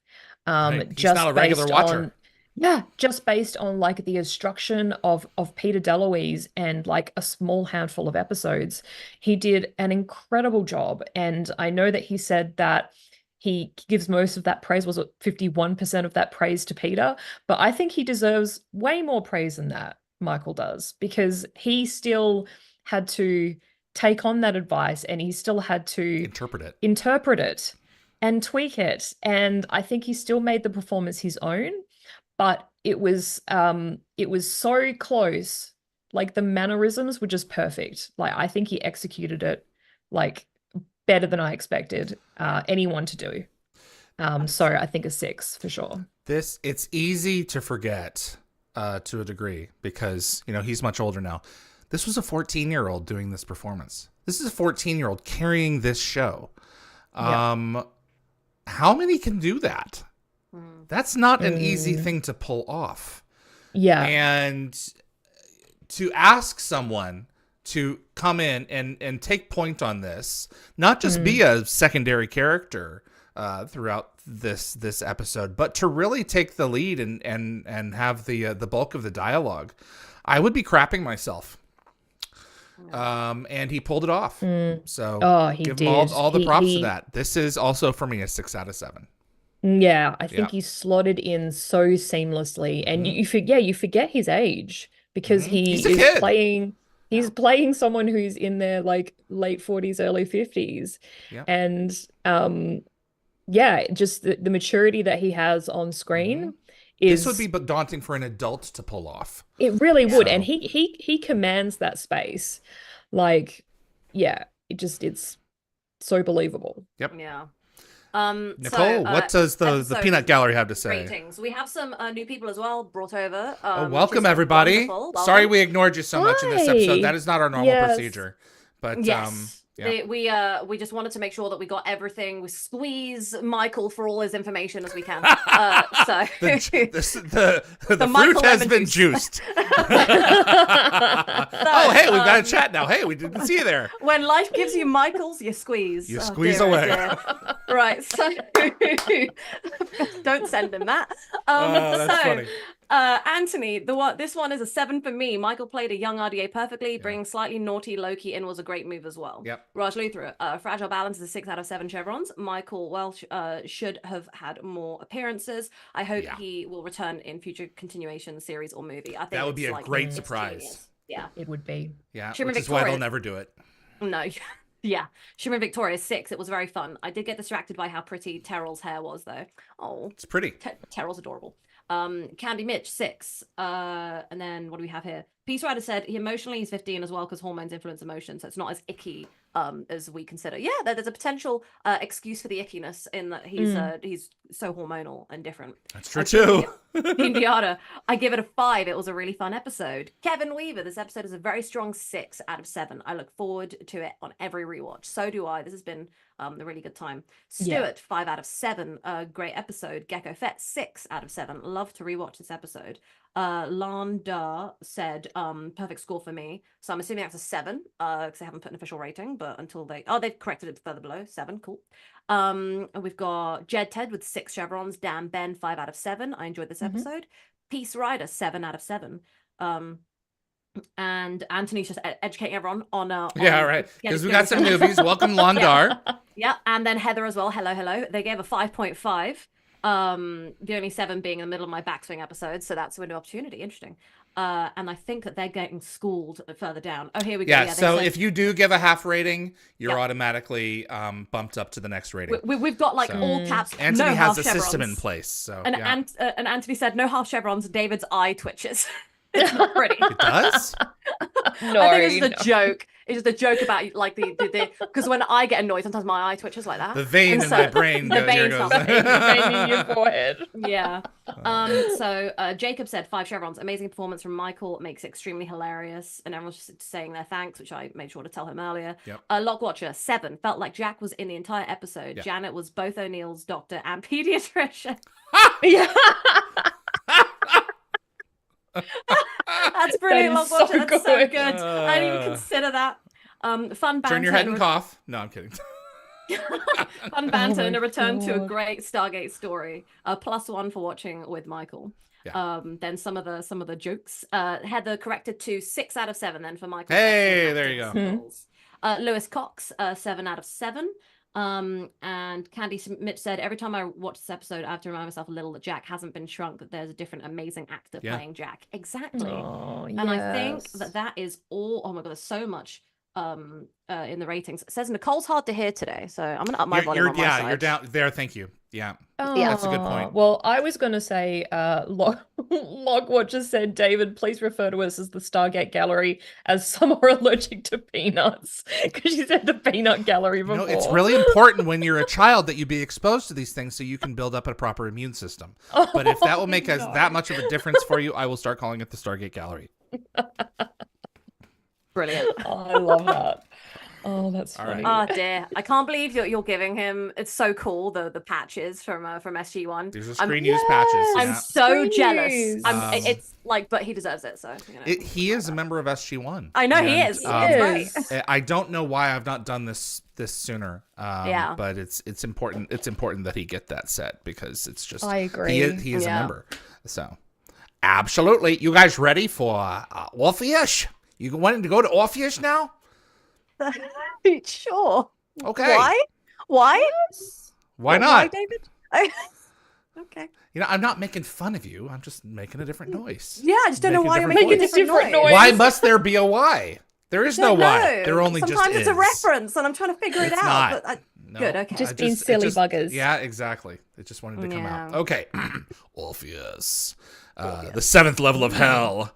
Yeah. So let's go ahead and... So Braytak and Ryak have been on this planet since before Daniel descended. So they've been there for a little while now. And Yeah. we need to check in with them and see how they're doing. So let's pull this up here. I don't This have episode my is a bit ready. less fun, more sad. Right? It's got some Yeah. powerful performances, though. Yeah, I really So- enjoy that. Does. You guys all set and ready to rock and roll? Yeah, let's do it. Indeedy-doo. Orpheus and Dee Dee Doody in 5, 4, 3. Welcome back to the Wormhole Extremists. My name is David. I'm with Nicole Hello. and Yvie. Hello. This is Stargate SG-1 704 Orpheus, and this is a lot of stock footage. Yes, it Yes. is. It's a butt ton of stock footage. Butt ton. Butt ton. So this opening sequence actually contains a few technical details worth noting. So General Hammond says clear backgrounds, which is kind of incorrect for an incoming wormhole scenario because bullets can't travel through the incoming wormhole from this side. And the Stargate displays Earth's point of origin symbol when it should show the departing planet symbol. Yes. Oh dear. And obviously this sets up the episode's central conflict with Tilk's injury and his I dependence on Tritonin. Absolutely love this. I'm not gonna lie. I thought this episode would be a bit more like, because it's a bit sad that it wouldn't be as good. Because obviously I've just come off the high of the previous episode when I was watching it all on DVD. But the lack of faith that Teal'c has in himself is so. I've not. Well, I it's don't know so why I love human, it. It's right? so human because he's so Yeah. strong. I'm so excited to dive more into how he's dealing with the shift from being a slave to being free. It was time to have this episode without Yeah, the. I was going to without say, the- it needed to happen. And this is, I think, the first time that an enemy combatant has come through since the pilot. I'm pretty sure. Yeah. Check your notes, I Evie. don't know. Yeah, I think don't that's. think I I've think made that's note of true. that. I don't think a Jaffa has come through other than Tilk since Apophis' team came through in the pilot. Yeah, you're probably right. You know, I'm seems sure I like- am. Yeah, I'm sure you are. Watch me be wrong. Someone will call out. You know, Yeah. listen to Watch me be Damn it. wrong. Log Watcher, fact check him right now. That's it. Fact check him right now. It's hilarious. Yeah, I'm really. This is exciting. I love the way that also it brings back some of the Daniel stuff as well. We don't Yes. completely Yes. forget immediately that Daniel ascended. He's back, and the previous episode kind of is just back to the good old days. He's still got holes in his memory, and but this episode yeah. is showing that he's beginning to recover some things. I don't think he'll Yes. ultimately be whole again until Reckoning, when he faces Replicator. I think that is truly the end where there's no longer holes. Because even in Heroes, he mentions that there are still holes. Yes, Yeah, that's true. Confronting That's very Anubis. true. That's like, I think that's really the end of like all the confusion. He like Yep. finally knows everything. Yeah. Look at that Tritonin. All that Mm. Tritonin. I want That's me a some ton of purple Tritonin. goo. Purple goo. It makes me really sad the way that Teal'c's always just questioning himself, and Yeah. even into season 8, so many seasons in, like with Avatar, he still isn't over all his past issues, nor will he ever be. And again, David, we always bring this up in the Arc of Truth with his speech to Toman. Oh man, so good. And now you are dependent upon an injection on a regular basis just to survive. Yes. You can't just go off your own somewhere and be good for like 7 to 8 years through a maturing symbiote. You're now tied to this damn little thing that you have to carry with you and wait and make sure that you have a supply of. Yeah. How would that affect you psychologically? You know, we have so many of us who count on refrigerant, to make sure that the drugs that we're given allow us to continue to live. You take away refrigerant. A lot of people, what's usually kept, what has to be kept cold when you're diabetic? What is it? Yes. You die without that. Yeah. So, those kinds of things. This is a warrior. He's not used to that. Yeah. That's true. Yeah, he's used to being independent, not dependent. Joe Malozzi describes this episode as a quintessential Peter DeLuise episode. Obviously not to be confused with the season 9's Morpheus. Yeah. It features his trademark elements of noble Jafar and explosions while masterfully balancing intense action with character development. And the episode obviously showcases Daniel's recovered ascended memories and Jack's tactical expertise in Black Ops mode, and what fans enthusiastically refer to as Teal'c's badassery in full force. And it also kind of shows Teal'c's recovery period after an injury, which is something that we rarely see. Because usually the symbiote kind of just cleans it right up, so...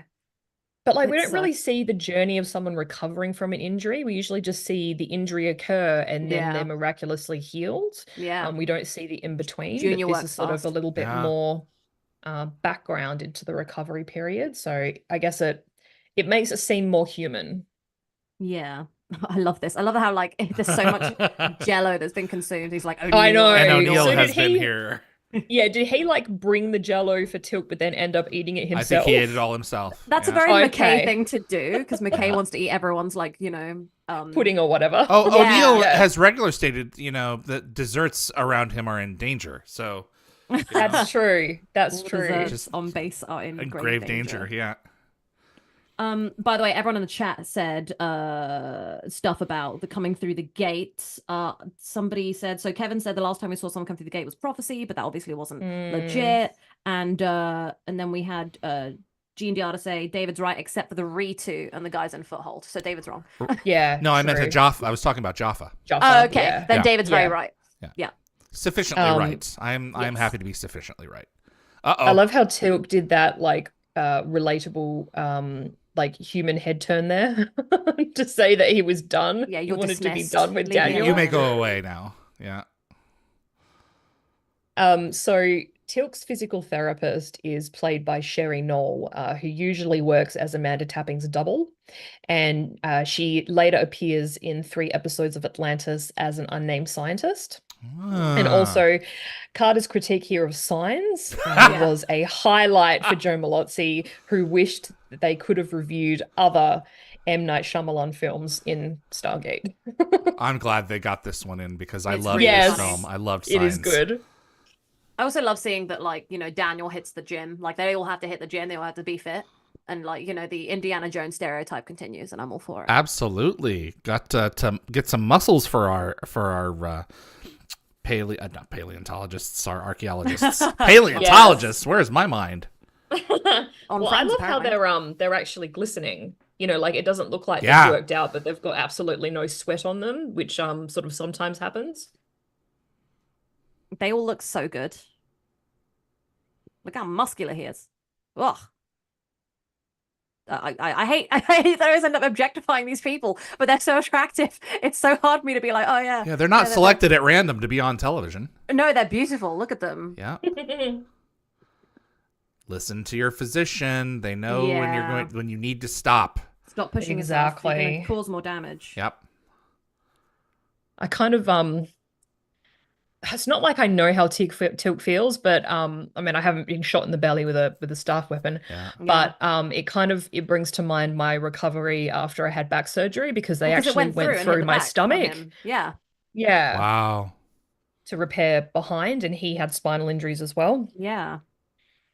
So you can relate to Teal'c. There we go. There goes Martin Wood. There are scenes throughout the show where Teal'c becomes so focused in that, and it's the Jaffa revenge mode kicks on. Yeah, where you can't get through to him at all. Exodus. What's the episode near the end of the show? Talion. Yeah. He's just Teal'c has gone bye, and you can't reel him in. And we think that he's one of us, and on many levels he is, and on other levels he's not. Everyone's trying to poke holes, David. Jacob said in Rules of Engagement, Captain Rogers comes through the gate. While technically not a Jafar, he was a soldier of the Gould. This is what they do. This is what they do. This is hilarious. They poke holes, and please continue. Don't upsetting stop David. because it's beautiful. It's delicious. Poking holes through something that already has a big hole. The Stargate. Oh my god! Oh, Yvie! Oh. That was on the fly as well, guys. I'm sorry, Yvie. You've rolled a 1.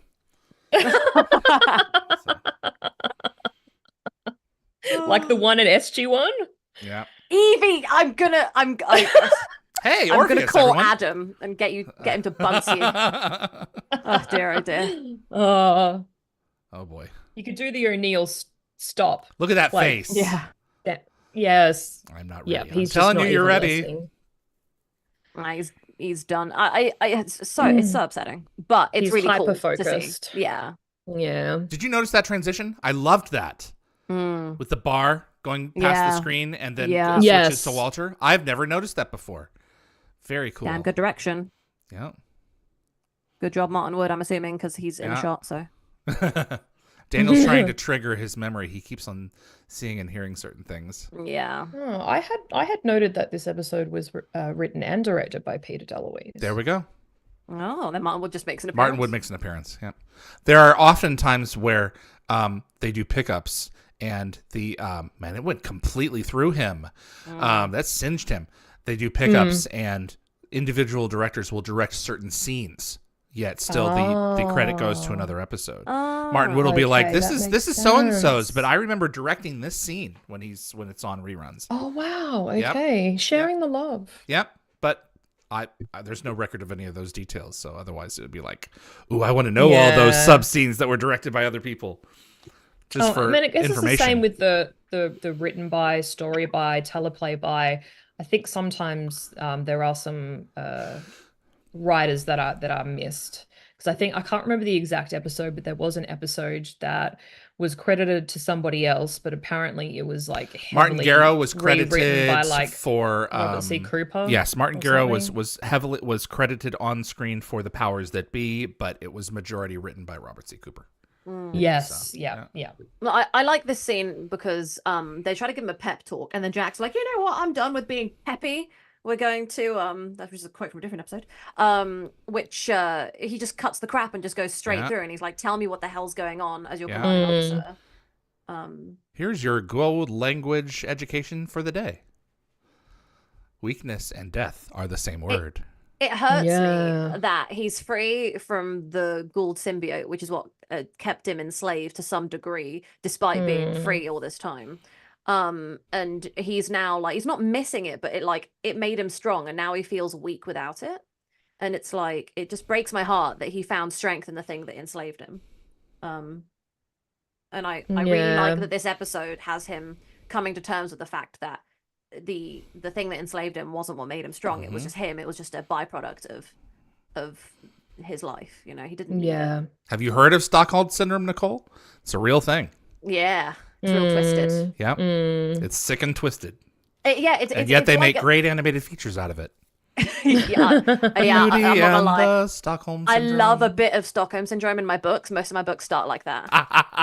Like, Oh, really? there's a meme going around of someone being kidnapped by a guy, but then being like, "Oh, is this about to turn into a romance?"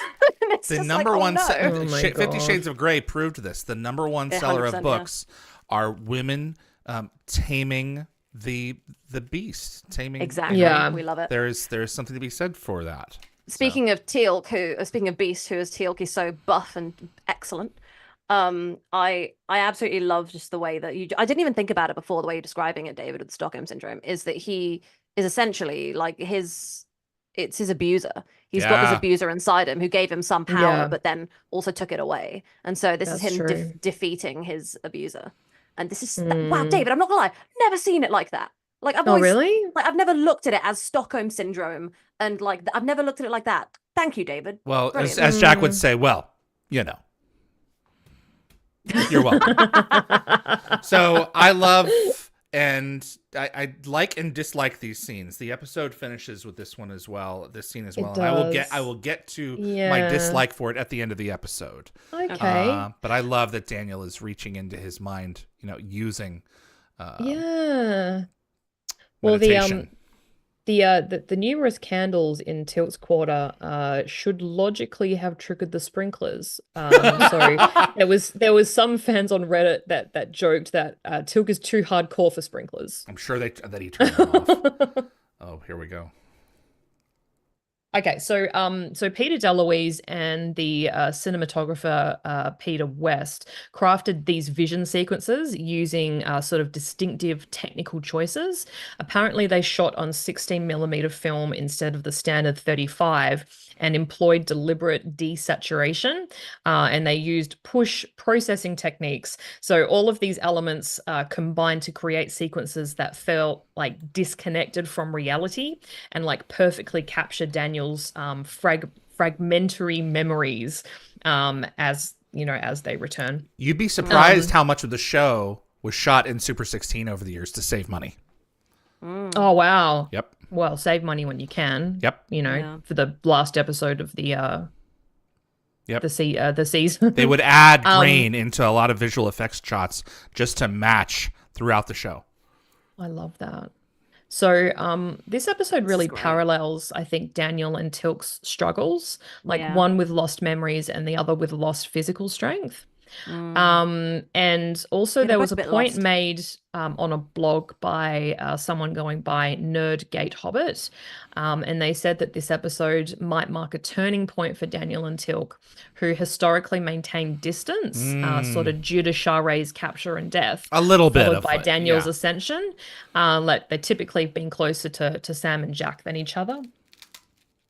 Which is so ironic because, like, in real life they were so close, and then seeing They them, were their buddies, chemistry has always yeah. been so good. Well, in great the show. callback to the Changeling.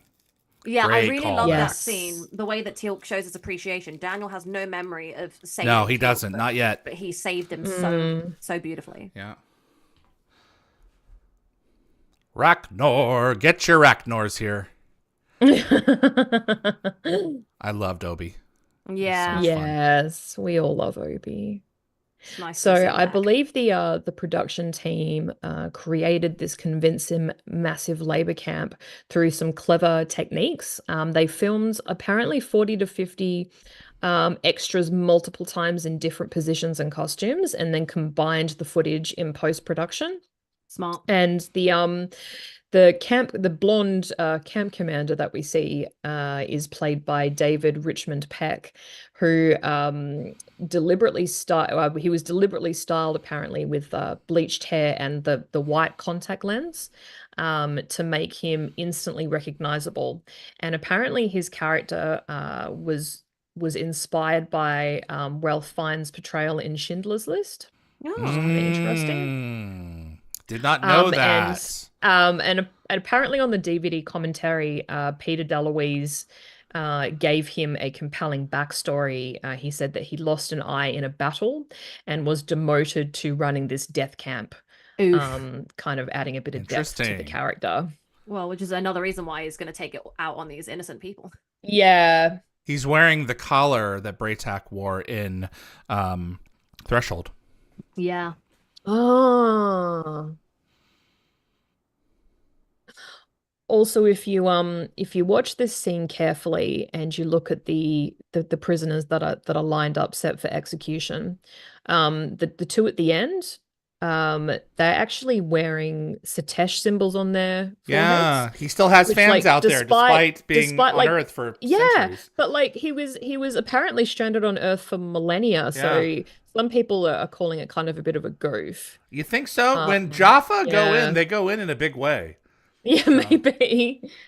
So I would think that when a Goa'uld absorbs the armies of their enemies, that if they would want to keep the tattoo of the original Force, so as to always kind of be a scarlet letter of those who. Like you will always be a subcast because we brought you in from your from this territory. I'm not surprised that they keep on using those tattoos even on subsequent generations. Yeah, that Jafar in the puddle was also still breathing. You could see him moving. Well sometimes it takes a moment to die. Yeah. Maybe. Oh, Obi, miss you. I know. I didn't know him in person, but Yeah. So the mythological connection that they're describing here is deliberate, because the entire episode sort of mirrors the story of Orpheus's journey into the underworld to save his loved one. Yep. And the labor camp setting kind of also serves dual purposes as both a literal prison and also a metaphor. So humans cannot exist there for long. No.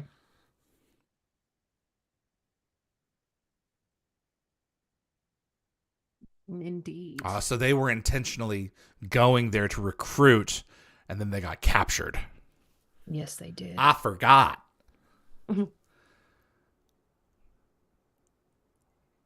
Oh, I forgot these Stargate force field. That's the starts to be a thing with a lot of these episodes. I think they've taken the idea of the iris. Well, I mean, the humans have pains in the arse because they've got their cheeky iris. So the thing is, we quite frequently change our iris code, whereas as we're about to find out, the Goa'uld haven't updated their iris code in at least 3 months. Yeah, because they're able to penetrate this gate. See, this is great. I sold that. Oh, I love Daniel just standing around in a row. Looks very Ori there for some reason. Yeah, he does. Very prior. I love how he's blending in, even though he doesn't have to blend in. He's invisible. Yeah. He can make himself visible or invisible at will. Yeah. Maybe they didn't want to put him like into the scene to be watching in like his usual ascended sweater. The ascended sweater was too cold outside. Yeah. So, yeah. That's funny.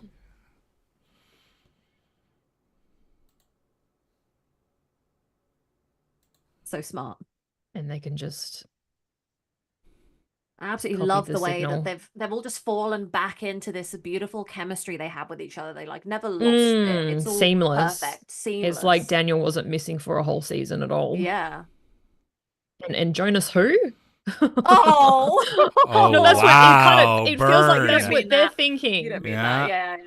That's the thing. No, but this is the thing that kind of annoys me is that it does feel like Jonas who. You're right. Yeah, it does. It shouldn't have felt that way. I wish I'd felt the loss of Jonas more. Yeah, I agree. That we got to see him more. So yeah, Dan I 100% agree. Dan Ben, didn't Apophis change all of the symbols when he took over in season 3 and season 4? Not every Goa'uld has to go by the same playbook. Yeah.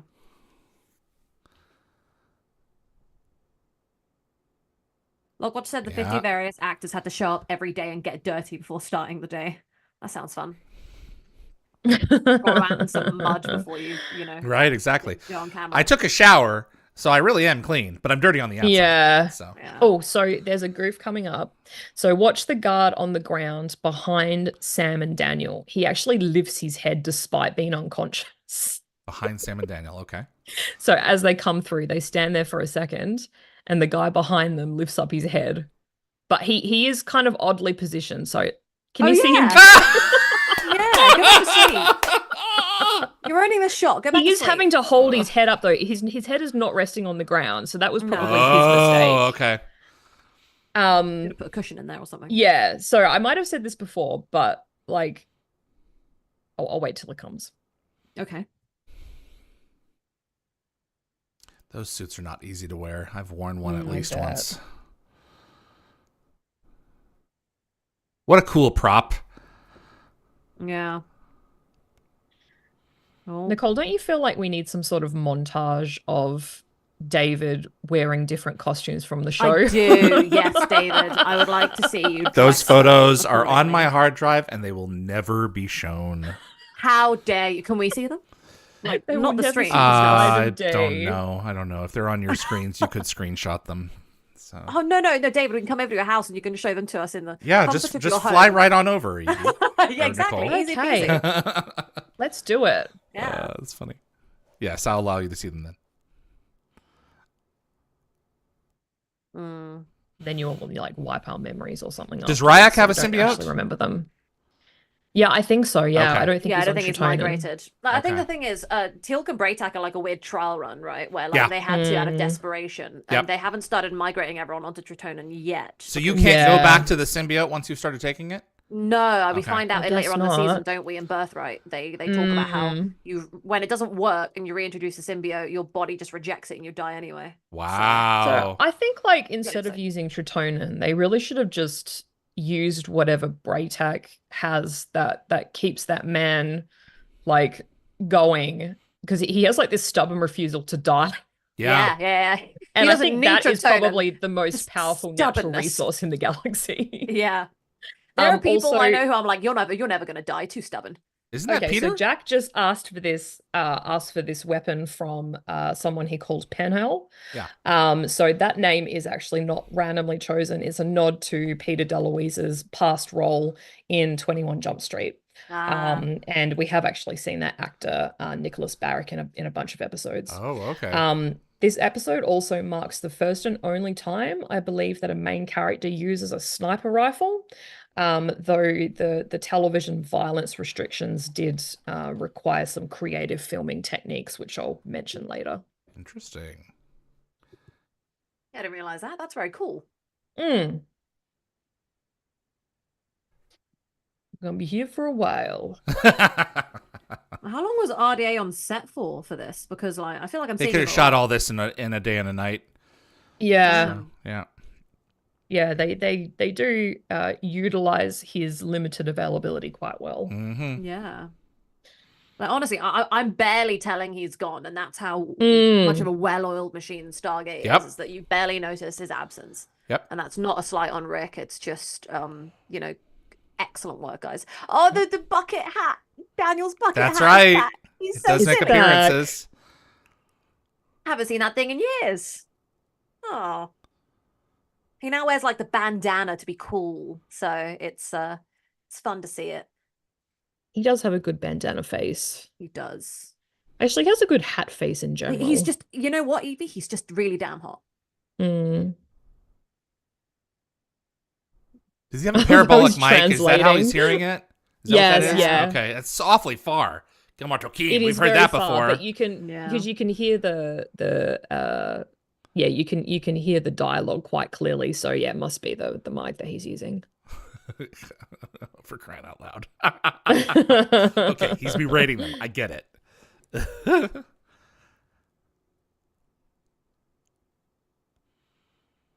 Does the guy ever sleep? Apparently not. No, you know what? He's just I too guess it's Jeff, I don't whiny. sleep. He needs to berate everybody. Yep. He's Oh, too here full we of go. anger to sleep. I feel like we're playing Stargate Timekeepers.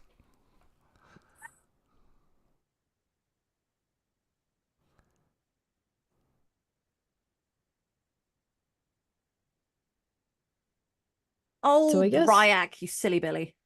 So Braytak mustn't have been out for too long, because if he doesn't show up for work the next day, then he's going to get killed anyway. Yeah. So, Yeah. This was pretty close to the line. yeah.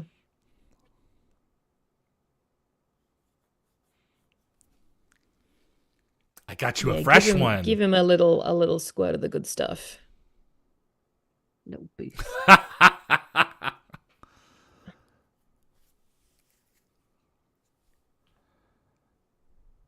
I've got a silly question. Right. Oh, I don't know if it's silly, but I'm going to Go ask for because it. I think David will probably be able to answer this, but I don't know, or David's dad. So I'm just thinking about diabetes, right? Because diabetics Yes. have to constantly have injections and stuff Yes. like Mhm. this trotonin. Are diabetics allowed in the military, or is that too much of a like yeah, Maybe certain positions. yeah? Because I feel like if you're out there and then you don't have access to your insulin or something goes it wrong. depends on their type, their medical history, and how they manage their condition. Interesting. Ah, Yeah. okay. Okay. Oh, that was a good question. And it would obviously, change the types of assignments you could have. Yeah. Yeah, that's what I thought. Yeah, I just felt like asking it because I was just thinking, what's a regular illness that people have that they've got to take regular injections for, and that's. I know diabetes, that so. if you're colorblind, you can't be an Air Force pilot. Oh. You have to be able to distinguish colors. So Yeah, no, that's That makes sense. I guess understandable. Yeah. yep. Raj Luther said that's if they are type 1 diabetics. There we go. Yep. Candyman said type 1 it would be a hard, type 2 would be easier, so it'd be a hard one. Type 2 is easier. I think you acquire type 2. I think type 1 is you have it at birth. That's genetic, yeah. Yeah. I have a number of friends with type 1, and it's no picnic. No, it wouldn't be. It'd be awful. I think I had to just sit there and listen to the torture all day. Lovely. Oh, yeah. God, he's so annoyed. Yeah. He's like, yes, you have to sit here. No one likes it. Yeah, the whipping. Yeah. Yeah. Let's be honest. Part of Teal'c will enjoy it. But in some twisted, horrible Oh, way, no. Teal'c always believes he needs to be punished. He always for- thinks he needs to be punished. Deep Yeah. down, I think part of him truly thinks that Apophis will be there waiting.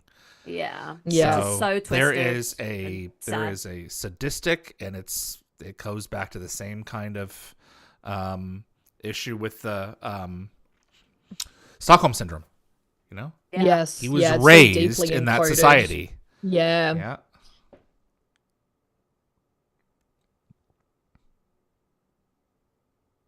What of He's him? hanging in there, What of as him Grey Tech indeed? does. Yeah. It's going to take a little while for him to recover from that. He's been without it for Walk a it while. off. Walk it Right? off. I'm not as strong as I once was. Yeah, he calls himself weak. I don't know why, but I just thought of the craziest thing, right? What would happen if you put 2 symbiotes in your pouch? Would they like just fight to the death? I think think they'd duke it they would out. kill each other. Yeah. Like Yeah. scorpions. That sounds fun. Yeah. Can you imagine It'd the give you one the hell of Jaffa a standing stomachache. around while that was happening? Yep. I will say Exactly. I don't approve of like animal cruelty or animals fighting in real life, right? But I hate the Yeah. Gould and they're evil. So Yeah. putting them in a Jafar Okay. pouch and having them fight would be entertaining. Two things here to note. So if you check out the soldier positioned behind and to the right of Sam, he's using a night vision monocular as a weapon sight. So it's kind of a double equipment fail because not only does it lack any targeting system, but using this sensitive gear in broad daylight is gonna pretty much wreck it. Oh, that's Also funny. see the zip ties around Yeah. Jack's rifle. It's holding the scope in place. Yep. There's like several zip ties. Oh dear. I just had Rob Fournier on 2 hours ago, and he showed me a screenshot of that scene, and we talked about the zip ties specifically. So Oh, wild really? coincidence. It will be an episode in season Wow. 5 of Dial the Gate. Oh, I'm excited to listen to that. A pity it wasn't like from the previous season of Dial the Gate. We could have incorporated it into Right? the episode. It was 2 hours long of analyzing 150 weapons. So Oh, I love Yeah. that. Oh, Yeah. he's That is such a a long good time. guest. he's a very good I and really he enjoy he spoke his with content. interest 2 hours. Yeah, so, yeah. Oh, I love that.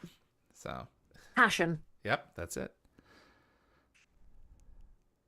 And I saw a shot of those. So we discuss all of these weapons, all of them. So that's one of those that when you use it, you throw it away. It's a one-time use thing. So Oh, yeah, that sounds a bit wasteful. no recycling on Erebus. It is very wasteful. Lockwell just said Jack needs a Tritonin dart gun. I like that a lot. Oh, that's perfect. Like just in case, like, someone's prisoner and they need their Tritonin. Yeah, it's like a wizard healing in an MMO RPG. He can shoot those Yeah. at Teal'c from a distance, and he can just keep on going, man. Yes. I was thinking more like a Tritonin emergency drop where you've got like a little tiny parachute. In the Hunger Games, your Tritonin is incoming. Your sponsor has purchased Yes, 20 that's crates right. of Tritonin. Stay alive. Wisely. Yeah. Look at that makeup job.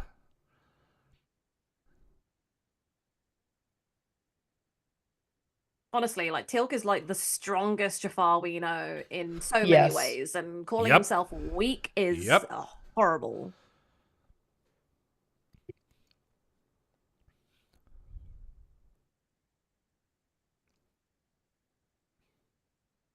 Andy Mitch said 20 odd years I tried for a co-op with the closest forces, but because I was on meds that I had to take regularly, Yeah. I was denied because of it. Otherwise, I'd have been accepted. Yeah, Oh, that's the wow. thing, you know? Yeah. I feel like with my IBS, sometimes I think to myself, I'm just like, oh yeah, I wonder if I could ever like join the military or anything. And then I was like, wow, if I'm doing some sort of special ops thing and I just like need to have like the most horrendous fart, then like no. If you want to serve, you should be able to serve. But Yeah. you can't serve in every position. You have No. to, if you Yeah. have some kind of psychological distress, then it obviously means that you can't, handle weapons and things like that. Yes. Yep. But if you want to push papers at a base or a facility, absolutely. you should be able to, everyone is yeah. vital. So Yeah. there should be a way for you to contribute. Yeah, I like that. I love these two together. They're Their one of the chemistry. reasons I that the know. show works Oh. so friggin' well. It's why Threshold is so good. And I'm going to say again to Threshold, it's the first episode I made my boyfriend watch because I happened to be watching it when he came in. Yeah. And he got so invested because he thought he wasn't a TV person. And he saw this episode and thought it was incredible. And it's a clip So- show in many ways. And it's that Yeah. good. It's Yeah. It's that good. You One put of the Brad best Wright episodes. pen to paper with two characters in a room together, and it's fireworks, man. magic. It's Yeah, absolute yeah. magic. So, Nerdgate Hobbit said in their review that the episode cleverly presents 3 generations of Jafar through Braytak, the mentor, That's correct. Ragnar, the ally, and Ryak, kind of the legacy character, Yeah. each sort of representing a different aspect of Teal'c's life, and I thought that was lovely. Yep. I love Ragnar because Yeah. it proves that everyone can be redeemable. Yeah, Yes. he was a You just really have tough- to tough mean spot. it. Yep. Kevin said we see an emergency Tritonin drop later on with Ishtar and the UAV. Yes, in That's correct. Sacrifices. They're designed We to carry do. them. Yep. Yeah, love it. This is perhaps my favorite gold set design out of the whole time in the show. The black. Well, it's a bit more mysterious. It's a bit more like, Uh-huh. oh, these guys are evil. It's using light and shadow much better. Yes. It's much more The mysterious. Gould are too bright sometimes, and too sometimes it's a bit too 90s, a bit too much for me. The decor's too optimistic or something. Yeah. I want it to Uh-oh. be a bit, like the Wraith. They're scary because of their ships being all Yes. dingy and moldy. And kind of also living. Yeah. Yeah. I think this is one of my favorite scenes of Neil here. There's a certain shot where he just stands up straighter. And it's like, yep, Yes, I'm like ready he's to kind of go. willing Take to me. accept death. Yeah, you'll take my body, but you will not have my mind. I mean, he's so used to Yes. being around Braytak, who's ready to Yep. die every minute. Yeah, here so he There we is. go, just- right there. There we go. That, look at Yeah. that. Look at that face.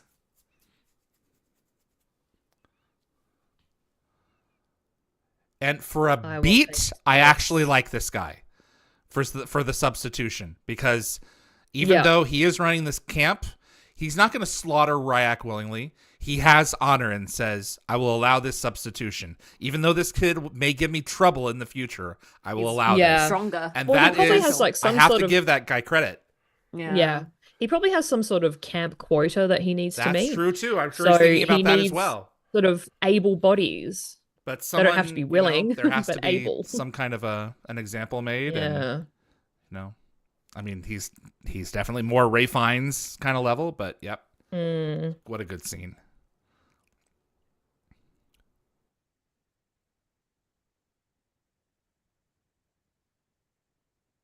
Oh dear. Uh-oh. Yeah. Yeah, let's stop and talk. So I think like he uses the same word that Tilk used, the word weak. And I think that the commander's taunt sort of cuts especially deep because he's voicing Tilk's own fears about who he's become since switching to Tritonin. Yeah. What a great line. Yeah. Oh God, there's a jaw on there. There's I just a jaw. realized it's a That's lower right. jaw. Ew. Yeah. Wow. C4 go boom. I'm so glad he started to waste C4 go time boom. running his mouth like every other leader within the Gould That's it. system's terrible. Let us exit. Oh yeah, let's save money on the rings. Yeah, I love that. They zoomed straight in on that. We've seen it. We know Yeah, what's they did. happening. Yeah. We do. And it's going to take away from this more important scene. Stand strong, young man. Stand Yeah, strong. I mean, I Yeah, understand stare what at your Braytak father. is saying, but also watching your father die. Yeah, it's not great. Also, But I mean, you know, if you want to go, then you want to go looking into the eyes Yeah. of your family. So, yeah. Talk about cutting it close, guys. yeah. I like to think, right? See, this is the little moments where Daniel says in season 9, do you think the ancients were there kind of helping us throughout? I like to think that in that moment, Omer was just watching and was like, oh, damn. And then sped up the timer really quickly just to kind of save Tilk's bacon. Yeah. Well, Those she's little dealt with things. timers before, hasn't she? So, I just feel like it's she's always there watching and they're always there I helping. love his battle cry. It's And in always me English. when someone has a fresh basket of Yeah. fries. Kick his Take ass! them now. Yeah! This is a great sequence. Yeah, watching them all kick butt is fantastic. There's So, some mastaba right there. I was gonna say I've got Yes. some PTSD to the warrior. Have at 'em. Okay, so a few production bits. So Jack's shots were limited to upper torso hits, and the production team had to carefully choreograph the camp's brutality while staying within broadcast guidelines. Was this European Right. broadcast guidelines or American? Oh, I think it must be American. Really? Yeah, I'd say We're American. cool with violence over here. What are you talking about? We just have a problem with sex. Yes, it's true. What I feel about like sexy Europe's gotten violence? like That's we're also a pretty big easy no. with most things, to be honest. But yeah, Yeah. I mean, we're the ones that are more okay with sex, less with violence. I guess it's quite funny that it's the opposite way for you guys. I had no idea, Evie. That is so interesting that they had to do that. That makes so much sense. Yeah, to be honest, it didn't actually say which broadcast standards they had to meet. But maybe it was more what network were they on? Maybe it was a network thing. Sci-fi. Sky and sci-fi. Oh, Sky. Yeah. Sky is Okay. UK. Yeah. Look at my dad. He broke his neck. Go, Dad. This is one of my Yeah, favorite so also- shots of the whole show coming up right here. So the strangulation scene Here, also look at this. showed sort of a visible distance between Tilk's arm and the Yeah, I commander's found it very throat. silly. Yeah. And the bam. That was Yes, so cool. coordinated. Love it. Job well done, everyone. We Yeah, mowed good job, those everyone. Jaffa down.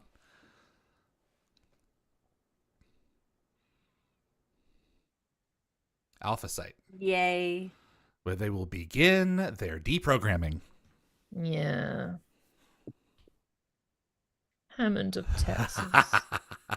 Love when he calls him Hammond of Texas.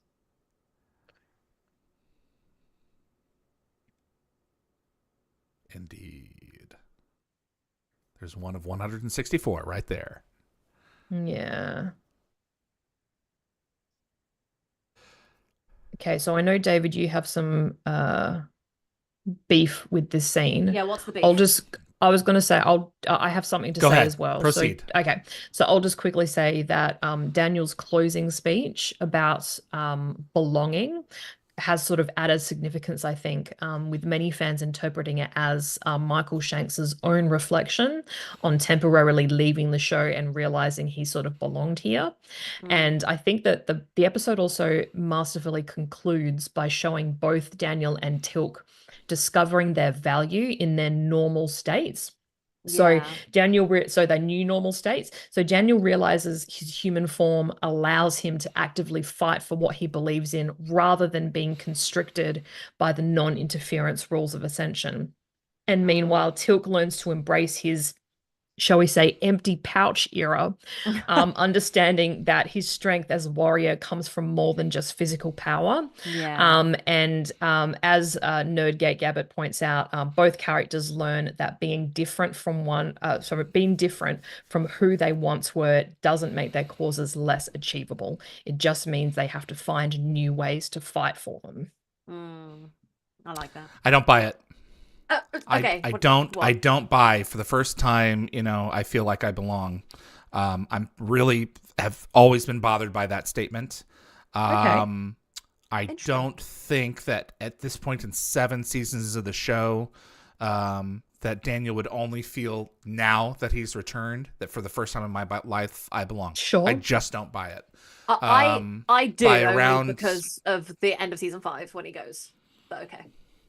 Sure. By around what?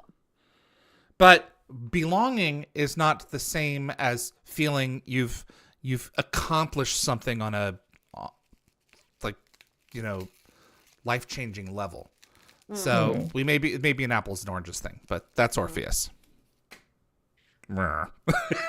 Yeah, it's really annoying. We have to cut that off because where the credits are, so we can get. Sorry, it's probably my fault. I rambled on. No, you're all right. It's all good. So yeah, no. So what you're saying about that? The only reason I remember it kind of bothered me because in the same way it bothers me when Teal'c says that he doesn't ever feel we're going. It's my personal opinion. Yeah, I just of the Gould. You know, I'm always just like I've always been kind of irked by it in Avatar because I'm like, you're 8 years in and you still have these problems inside where you don't believe that what you're doing is like going to succeed, and that breaks my heart. It's gonna take a lifetime. Yeah, I know, but like to me, that always breaks me. So when Daniel says that, I feel like, well, at the end of season 5, when he's talking to Oma, he's like, well, I just feel like all the things I did, nothing ever really amounted to anything important. Like, I'm just scraping by. And in those moments, that's where I truly believe him in this scene, because he spent so long questioning himself that he's like not good enough, not done enough to help people. He's not achieved enough. Kind of like how Teal'c's like, oh, we haven't done enough. Apollo's maybe dead, but he's still not there. And so for me, I think this scene, as Yvie was explaining it, and that kind of also helps me kind of fight what you're saying, David, is they are kind of a good reflection of each other. Yeah. A good reflection of each other, both struggling with who they are and their missions, because they both have these strong missions. Teal'c's mission is to free his people, and Daniel's mission is to just save everyone in a very similar kind of thing, and find the truth in everything. And so it's I think it's beautiful, symbolic, and you can truly see their connection on like such a deep level of why they're so beautifully tied to each other. But that's just me. So. I can see where I could be wrong with my feeling. I can absolutely see it. I'm not telling you you're wrong. I'm just saying. I know that you're not. I'm not telling you that you're wrong. It's just my opinion is that belonging is not the same as being fulfilled in your mission. So, I see what you mean. Yeah. I am where I'm supposed to be. I am happy with where I am, but I don't think that I'm done, and I don't think that I've gotten it right. But I am, but I can see the other way too. It's never fit right for me. No, that's fair. I feel it's kind of like a betrayal of everything that the character has gone through emotionally, before.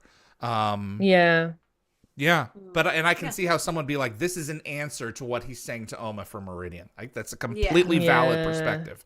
I'm just not sure I believe it. No, I can see where both of you are coming from. I guess we've seen Daniel fight this journey for 5 seasons. And he's kind of devaluing what he's contributed so far, almost in like a single statement. He did it, but he just doesn't feel like he did it right.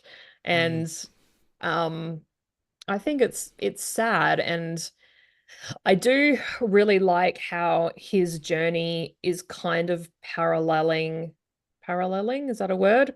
Close enough. I think that's Teal'c's at this stage. I do like how they've kind of intersected at this point to kind of reach the same conclusion, even though they've had completely different journeys. So I do like how the episode wraps up in that way, but I do appreciate what you're saying as well, David, because it does kind of not sit right with me either.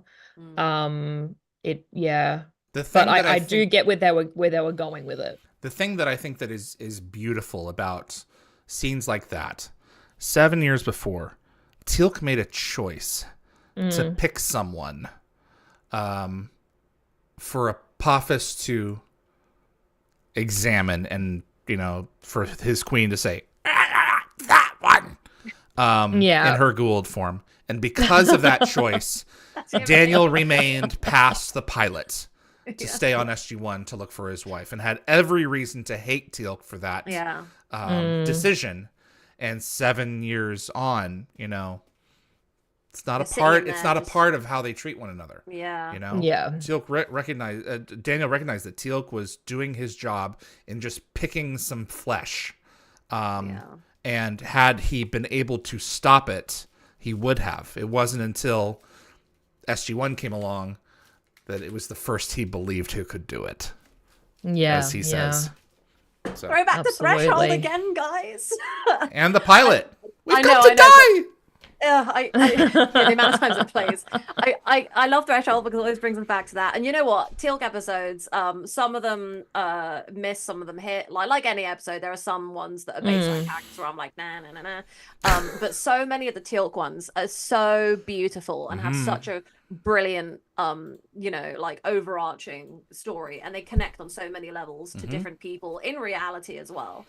So I just think that it's just fantastic. I do like this episode. And on that note, I'm gonna segue into my rating. I'm gonna give this one a 5. I mean, for all the reasons that we've talked about.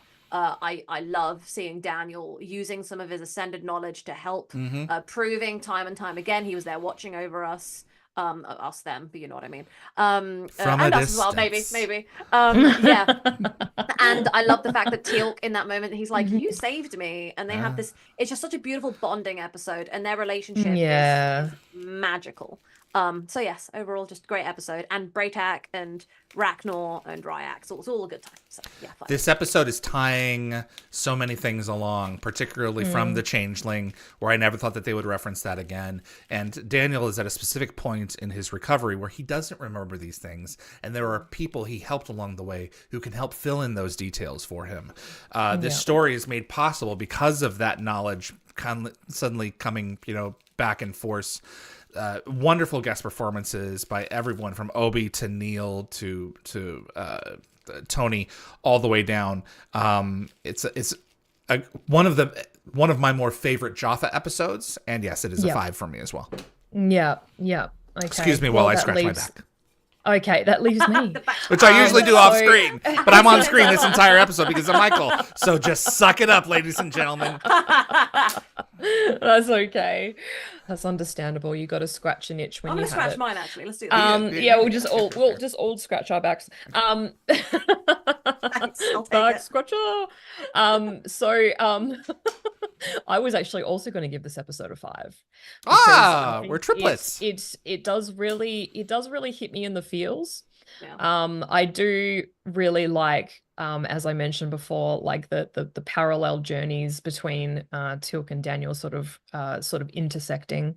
I think it was beautifully executed, and I am also really appreciative of the fact that they have dealt with Teal'c's journey sort of and his mental processing of having to go from a symbiote to Tritonin, like, because he was essentially sort of brainwashed into thinking that the only way he could continue to survive was to rely on this symbiote, but he's now having to readjust his thinking that he's had for what is 100 odd years. And yeah, I'm glad that they approached that thoughtfully and came up with this episode, because I think it needed to be done. And I think they did it very well. I think Peter DeLuise did a fantastic job, both as the writer of the episode and the director. That's a good job. He's one of the greats. Very good job. For sure. It's a well-oiled machine. And what I will say before I look into everyone else's ratings is that it's funny how, like, A little closer to the mic, Nicole. Sorry. I feel like our mood has changed so much going between the seasons. So like season 6, we came out of a lot of episodes. We're going into them being like, and then coming out and being like, eat your vegetables. Gotta eat your vegetables. Eat your vegetables. Yeah. While season 7, you can see how our like attitudes completely changed. The well-oiled machine is like really churning. You know, they've got annoyingly. They've got Daniel back, and the well-oiled machine is doing a great job because everyone like just knows each other so well, and it works so well together. And Jonas was great, and I loved him, but it just wasn't working as well as didn't work this as well. is. Yep. And I will say that it's down to it's not his fault, it's not any individual's fault. It's just this damn machine is working so well in season 7. I forget how damn good it is. Here's the thing. If yeah. season 6 had no archaeologists to give the team a sounding board, the season would have sucked. It would have sucked so but it hard. didn't suck. You need that. It had Corin, great moments, and that was great. I Moving really loved on. Corin in some great episodes. So yes, I think that it's a damn good time still, but I can really feel it. How much I'm enjoying season 7. So we've got Jean Diada. I give this a low 4. I find myself doing other things when this is on during rewatches. That's fine. I'm just brutal. I appreciate the thank you for the honesty. Do not hold back. I want it noted that my friend Jocelyn thought it was a good idea to go and do all her cleaning while watching Stranger Things season 3, and I was like, "What? I don't know exactly." Why would you do that? You need to sit down and pay attention. Some people just do that. Like, what does she think? It's soaps. I know. I couldn't believe it. I'm still offended to this day. So, I can imagine not watching Stranger. There's a lot you'd miss. That's what I said. I also this is not below deck. Like, you know. Yeah.